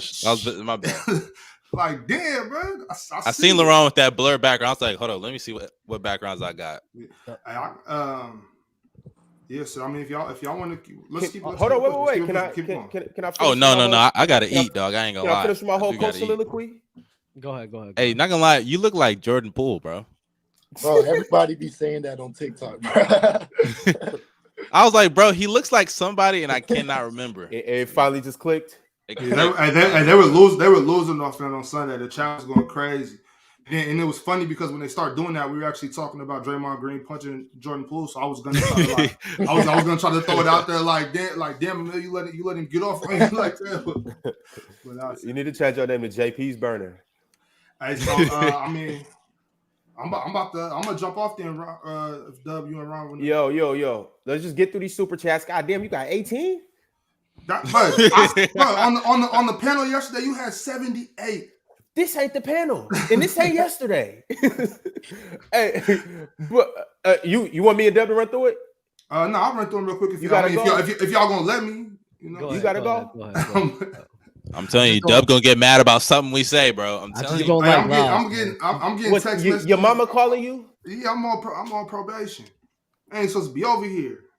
But hold on, let me just finish my whole coach spiel. So I was just saying, Dantoni, like, good offense, but still doesn't equate to a great coach. So I think he's the most overrated coach of all time. And then just my Mount Rushmore, I'll probably say I'm gonna have some coaches that you guys probably didn't even think of. But I'm gonna start with the legendary Red Auerbach. Oh no, current coaches for Mount Rushmore. Yeah, it's a current Mount Rushmore. Yeah. Oh, current. Oh well, shit. I mean, that's pretty easy. I'm gonna start with Great Pop. I'm gonna say Steve Kerr. Give me Doc Rivers, and then let's go Eric Spa. Boo. That's fire though. That's a fire list. Let's do these super chats, man. Hopefully nobody lies. Somebody's gonna lie. We have 18 super chats. Somebody's gonna lie. It's just a numbers game, like Dub, it's no way the lies just get you this animated. Drink more water tapped in and said, since Middleton has returned to the starting lineup, He's been averaging 20 points, 4 rebounds, and 7 assists on 46, 47, and 87 and some shooting splits in 6 games. If he performs like this, are the Bucks the clear favorites in the East? What about that, Dub? Is that Chris? Is he mid Middleton, Dub? He's still mid Middleton. They're not the favorites. Yo, if he performs like this, they're winning it in 4. They're sweeping everybody. If he performs a little less than this, they win in 5. If he just turns out to be mid Middleton, it's still Bucks in 6. Yeah, I got the Bucks winning regardless. No cap. Unless injury happened, that's different. But yeah. How many games has he played in the starting line? Like 3? 6. It says 6. It says 6 games. He played a couple. Here Dub go. Dub about to try to find some way to discredit him because he only started 3 games this year. I'm just asking questions. He was good for them off the bench too earlier on. Sid, they tapped in and said, Jordan, is it you? All the best, bro. So done. Bro, I get that a lot though. Jordan or John Collins. What they call me. John Collins. Oh, damn. So you was letting Mustard, or you was letting Tegan and Mustard call you weak earlier? That's crazy. Brandeo, I don't think that's right. Anyways, Brandeo, he tapped in and said, what is SGA's ceiling as a player? I think he's at a ceiling right now, which is fire, which is very good. Very good. I don't want to discredit the young boy, but I don't know how much better he's going to get. He can get better as a teammate once he gets better pieces around him. But as far as his ability, I don't see it getting much. I think defensively he can improve. He has the tools to be a good defender, like with his length and wingspan. But other than that, offensively, maybe he could become a better shooter. But like, he doesn't really need to. You know, he could be a top 10 player. When Emil, I gotta ask, just since they said who you look like, I gotta ask, what position do you play, bro? You look like an undersized power forward. No, I got Emil being a 3. I'll run the 3 and the 2. See, I knew it. I know. What you like 6? What you like 6'6"? Like 6'4", 6'3". Okay. Oh, so you kind of an undersized too. Who runs the 4 on your team? Yeah, undersized a little bit. Who runs the 4 on your team, and how does he play basketball? If he play like Dub, you don't got to answer that, Emil. Do not. If he plays like Dub, he got to be sorry. So let me see. Oh wait, we got another Melo chat. Yo, Bob, though.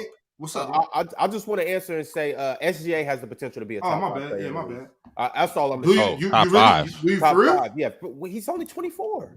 I don't care how old the brother is. In 6 years, when everybody's gone and he's been averaging 30 for the next 6 years, what are we gonna call him?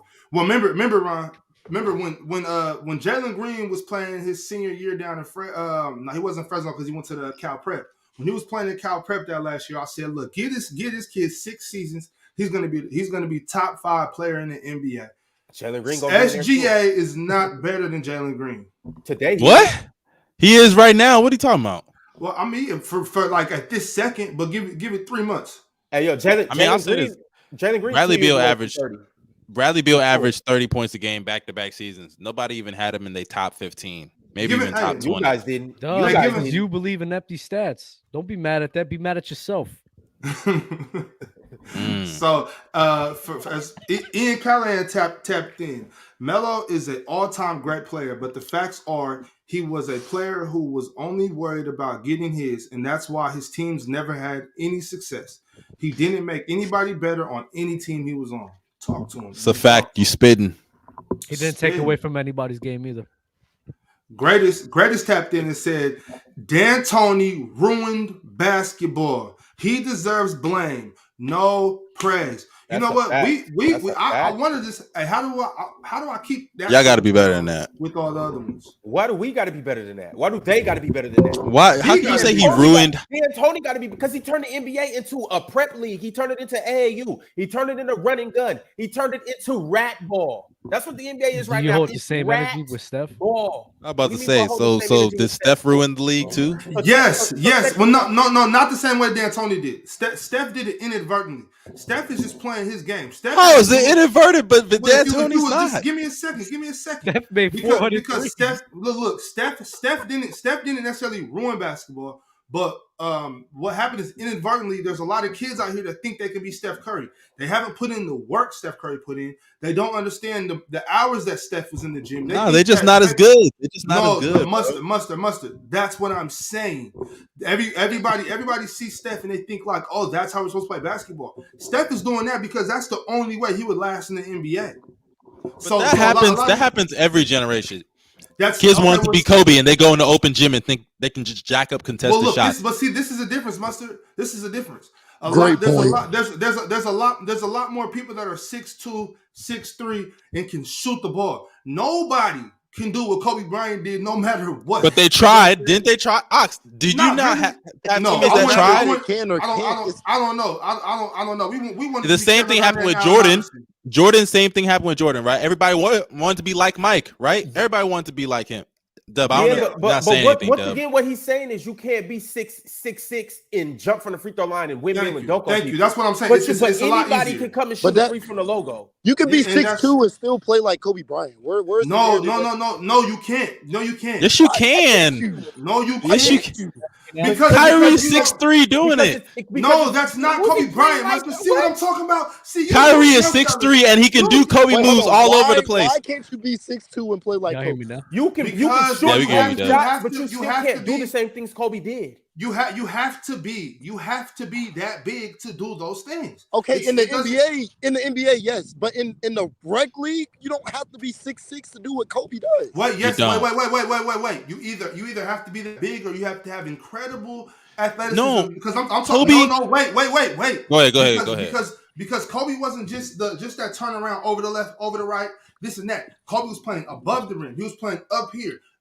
But that's not obviously what we're talking about. We're talking about the post fade. We're talking about the footwork, the contested jumpers, the pull-ups, the baseline shots, all of that, turnarounds, both shoulder, all of that shit that he was doing. You can learn that. You can learn that, but that's not Kobe Bryant. That's just that was the second half of Kobe. That was 24 Kobe. The second half of Kobe was still dunking on people. You better go. No, he wasn't. Okay, you're gassing. No, he wasn't. No, he wasn't. He has a couple posters. Kobe had like 10 crazy posters that year. The year when he came and dunked on Jerry Wallace. You know what? But that was not a normal. That's not a normal thing that Kobe was. I'm with you. I don't like the lies being told right now. What the hell are you guys talking about? That game, these guys can sit here and look at Kobe. Oh, I could learn the over the shoulder. I could learn the pivots. I could learn the footwork.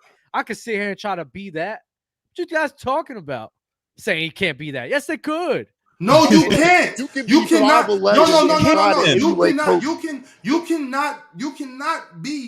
cannot do what Kobe did unless you have that size and athleticism. You can't be exactly. You can't be the finisher he was at his peak. But all the other stuff. You can't but be Kobe. People don't care about that when it comes to Kobe. I hate to say it, but that's not what they're talking about. No. See, that's what I'm saying, Mustard. You can't just say people don't care every time you get debunked, okay? No, you gotta understand what I'm saying. No, what I'm trying to say if I tell the average person that says I want to be like Kobe is not talking about dunking like Kobe. They're not talking about that. Okay, well then stop. Then don't bring up Kobe Bryant's name if you're gonna talk about half Kobe. Oh my goodness. Oh my goodness. If you're not gonna talk about when people say they want to be like Ox, your mouth, Ox. Okay. When people say that when people say they want to be like Mike, were they talking about his turnaround jumpers, or were they talking about dunking like this dude? It don't matter. Thank you. But his dunking is not his whole game, correct? No, Mustard. I want you to. Yes or no? Is it his whole game? Mustard. That's not the point. That is the point. Oh my God, that is literally the point. Relax. Listen to what I'm trying to tell you.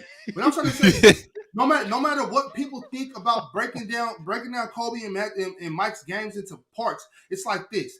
You can't look at Kobe Bryant and be like, if you're a 6'2", I don't mean to be stereotypical or anything like that, but if you're a 6'2" white kid from Wisconsin, you can't look at Kobe Bryant and be like, oh man, I can do that.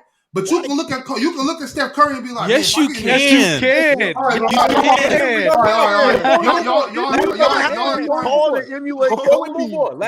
y'all are trying everything. I could master the jab step. I could master the I'm saying, Dub, you think it's so hard to learn a jab step and a post fade and a turnaround? That's not hard. Hold up right quick. Dub, I'm not hard. No, Ox. I'm saying it's not impossible to learn. You can learn those things. You may not be as good as Kobe doing it, but you can learn to do those things. Okay, so once again, you missed my point because yes, you can learn some of Kobe's moves, but you can't. There was a white kid. I swear to God, he played just like Kobe. You can't just learn how to do that type of shit, jumping and doing this Yes, you can. So, no, Why what are can't you? All right, but Why can't you? Hey, last thing, Dub, I have to ask you. I'm gonna ask you, Dub, because you are the shortest person here. No offense or anything. But look, though, is it easier for you to play like Kobe Bryant, or is it easier for you to play like Steph Curry? Me? Yes, you. Not gonna lie, my footwork's immaculate. But hold on. Let's go. I don't want to hear no more. Let's go. Not gonna lie though, but to be fair, nobody is gonna lie. be able to play like Steph. Like that's not easy to learn how to play like. So Mustard, is there gonna it's easier to learn footwork and post game than 3-point shooting and handles. Who's gonna come first? The next Kobe or the next Curry? That's what I'm saying. Okay, so Ox, are you telling me that it's easier to learn how to have handles, beat dudes off the dribble consistently, pull up from three, whether in transition, spot up, whatever it is, shoot off screens? Your jumper could be slow as shit, by the way. You may not be able to shoot off screens. Playing like Steph right now than it is playing like Kobe. What are we talking about? Kobe replicated his game after Mike. And who replicated their game after Mike after that? Who replicated the game? No, D-Wade also. D-Wade did too. D-Wade also replicated his game similar to Michael Jordan as well. There's been plenty of people who tried to. Just because you don't match the production doesn't mean you don't replicate their game as far as playing similar. Yeah, we gotta move on, y'all. We gotta move on. There's gonna be a lot more people that replicate Steph than it is that replicate Jordan, Stephen Curry, or Kobe. Neither. What? He's neither though. Yeah. Chris Paul's. I mean, he's closer to Steph, but he doesn't play like Steph though. Who, Chris? He's closer to Steph than Kobe. Speaking of Steph, Christopher D wants to know. CP3, he doesn't even play like Kobe. What are you talking? Yo, Mustard. Could Steph win championships in the Dantoni system? Could Steph win chips in the Dantoni system? CP3 play 1-on-1. I don't think that D'Antoni can win a championship. So I don't think anybody could. I mean, but when I say with the right personnel, with the right personnel. Mustard. But with the right personnel. Wow. What does that mean? I'm not saying he's trash because of that. That doesn't make him trash or not a good coach. No, it doesn't. It doesn't make you not a good coach. If your system can't lead to a championship, then you shouldn't be named amongst the greats. So why can't somebody who's playing in a league where there's not anybody above 6'4" replicate Kobe's game being 6'1" or 6 foot? Well, I don't know because why haven't they done it yet? What are you talking? Okay, Ox, can Kyrie not do every move Kobe does? No, he can't. No, he can't because he can't finish. He's not big enough. He's not big enough. He's not big enough. He's not long enough. Outside, even though Kyrie's an amazing finisher, outside of the finishing, can he not do every move Kobe can do? Yo, Mustard, there's some. Mustard. Even in the paint, he got a better layup package than Kobe anyway. Right, so I don't even know what y'all saying. Listen. You asked me a Kobe question. Was dunking. He didn't have a layup package. He had a dunk package. Y'all asked me. He had a layup package too. He had a layup package. But let me tell you something about basketball. The thing about basketball is that it's just fit. Like the style, the game of basketball, the way the geometry of everything, the circumference of the ball, the way the ball comes off the rim, everything about basketball is more suited for the 6'6", 6'7", 6'8", we know. long, fast, athletic. Basketball is just made for that body type. So it's not like I'm trying to say that you. But nobody's denying that. Nobody's denying that. But look, you might not be denying that head on, but what you're denying is, I mean, some people in the chat were saying, "Oh, Bob, you're being too literal." I am. I'm talking about literally. You cannot just be 6'3", 6'2". Average athleticism and decide, you know what? I'm about to play like Kobe Bryant. No, you cannot do that. Okay? And that's all I'm trying to say. You have to have a level of athleticism. You have to have a size. You have to All that stuff. I'm hearing you there, but I think outside of his finishing, you can play like Kobe. And but, like okay, but I'm talking. And I also think y'all are overrating 24 Kobe's finishing. He was not. I'm not saying he's a bad finisher, but he was not like some. Yeah, he wasn't out of this world finisher. He wasn't a crazy finisher. Let's go. 24 Let's Kobe. go. Hey, and by the way, Mustard, go look up 2012, 2013. Here we go. You talking about the dunks on Josh Smith, the dunks on the Nets. Yes, we know the 3 dunks that he got that everybody be gassing up into 24 Kobe. I'm looking at a whole 8-minute clip of him dunking on people. What are you talking about? Desto. I got Fox right now amongst active point guards. He's definitely top 5. I would say probably 3 or 4. It just depends on what day. I see more short guys playing like Kobe than I do. No, you haven't. No, you haven't. You've never seen a short guy play like Kobe. 6'1", 6'. Look at the point guards in the league. Do you think most none of them play like Kobe Bryant? But who are they closer to, Kobe or Steph? Not Kobe. You said the point guards in the league? The guards in the league. Who do they play? Who do their game? Crazy. That's ridiculous. Which player's game do they run? Devin Booker. I can't lie, Dub. I don't know about that one. Watch this. No, watch this. You said point guard. Guards. I don't know about this one, Dub. I don't know about that. Watch this. Closer. Devin Booker. Okay, Devin Booker. Whose games are they closer to? Right?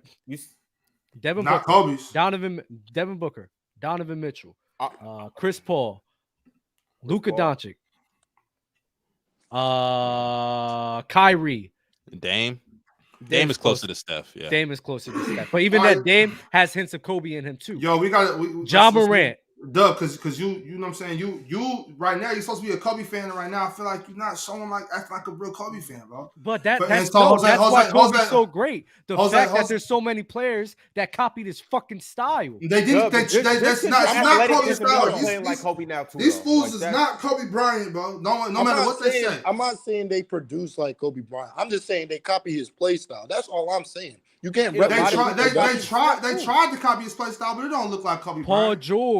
Paul George don't look like Kobe Bryant. Devin Booker don't look like Kobe Bryant. D. Mitch don't look like Kobe Bryant. None of these boys look nothing like Kobe Bryant. It's the point of their game is closer to Kobe's. Let's not forget DeRozan too. DeRozan don't look nothing like Kobe Bryant. I can tell you, no player in the NBA's game is gonna look like Stephen Curry because nobody's gonna sit there and run around a million screens like Steph Curry does. No basketball player. It's too tiring to do some stuff like that. That's too much. That's too much work. No basketball player I've ever met runs around screens more than that little dude, bro. That's what Reggie Miller, but Kobe, I got you though. It's still not even close. It's still not even close, bro. Y'all not hearing Jose Rose wants to say, for Dub to be a Kobe fan, I'm confused why he capes for players like Melo and CP3. Great players always have something in the way of winning. That's crazy, Dub. Great coaches too. You see, I'm a fan of the truth. I don't know, Dub. I cape for people who deserve to be caped for. All right, so don't take a personal tapped in.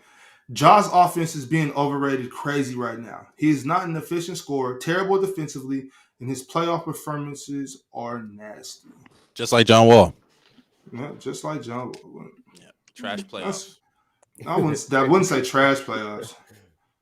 Oh, oops, already got that one. My bad, John. Yeah, stop it, Ron. They love me. Jorge Ramos. Wall clears. Recency bias is. Oh yeah, we read that one. We'll read it again though. Wall clears. Recency biasness is a sticking. Remind them boys. Sometimes you got to teach them. John Wall also led the league in steals in 2017. Preach. Cool story. Curry led the league in steals the year before that too. Just putting that out there. That's fire. John Wall was all NBA. Defensive. Yeah, fair enough. Touche. Put that Big Ox. So John Wall top 75. No, he's not top 75 all time. No, he's not. He didn't do it long. But neither is Damian Lillard. So that was ridiculous. I don't understand how that brother even got on that list. Love Dame though. Shout out Dame. Jose Rose tapped back in. Them Kentucky boys had a crazy fall from grace after injury. John Wall and DeMarcus Cousins fell off around the same time too, and they were cooking. That is a fact. Remember they were trying to figure out a way to link up. If y'all remember that before they got hurt, y'all remember? I think they were talking about even trying to go to Phoenix together back at that time. I hate how nobody talks about Boogie and how good he really was. Damn, where's my computer? He was a bucket, man. Shit, he was definitely a problem. Y'all only overrate Dame because he's loyal to his team. Nobody overrates Dame. Nobody overrates Dame. I don't think we hype Dame up enough for what the fuck he does. Dame is a top 3 shooter ever. Whoa. I'm gonna move on. Whoa, Doug. Whoa. Christopher D. Which playoff run was more impressive? Trey in 2021 or John Wall 2017? Come on. John Wall, he was dropping 50. Christopher D, I love you, brother. It's Trey, bro. Stop it. You're saying what? Just because you don't mean that, Mustard. I do mean that. By the hell's wrong with you? Lego Rovers. Bobby says everyone on Golden State is overrated at the same time. KD rose in from the ashes. I don't ever say everybody on Golden State is overrated. I think Klay Thompson is actually underrated. But the Mother Cats.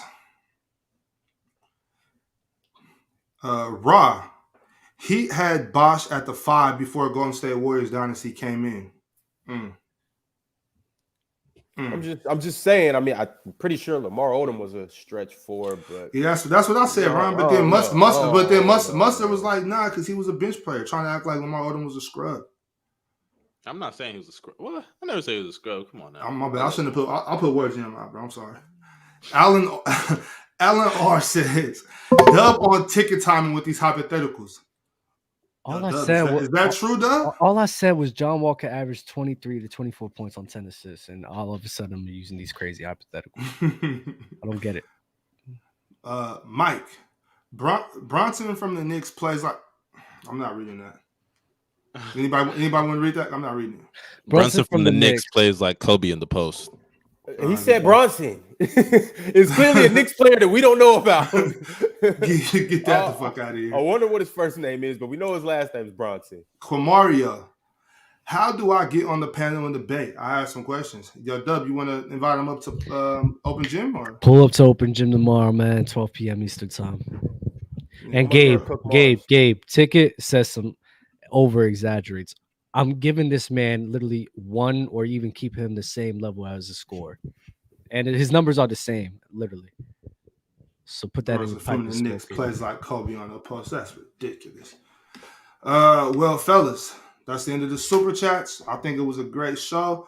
My man, Emil, Mustard, we appreciate y'all for stopping by, holding it down with us today. Chat, we love y'all. Thank y'all for tapping in. We are about to be. I'm about to be in an hour and a half. Back right here. You can find me on Chill with Chill with the most W host or W panelists we have on Players Choice, Mr. Chilltown himself. Any last words, Doug?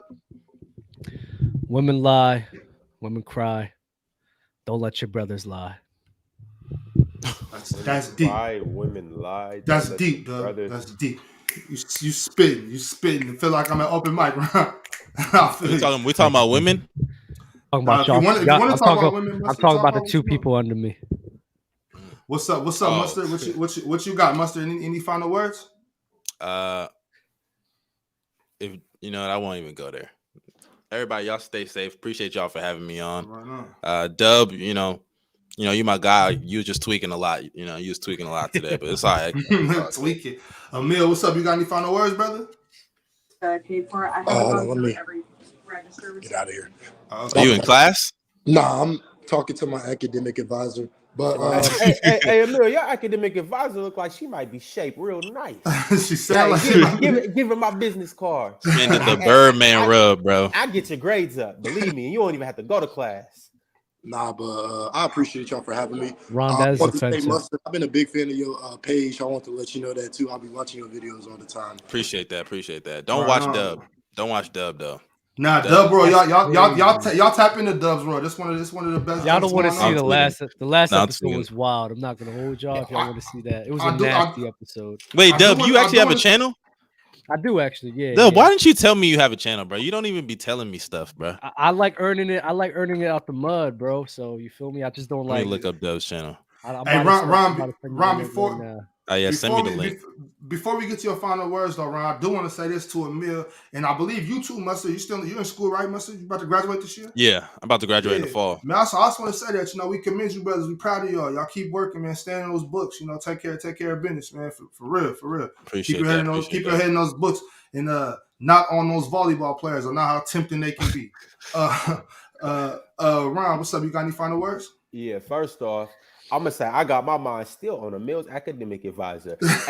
Hey, I know you gotta earn a grade, but she could come earn a grade too. First off, all right, bro. I hope this dude not in the office with a speaker on, bro. Second off, hey, for real though.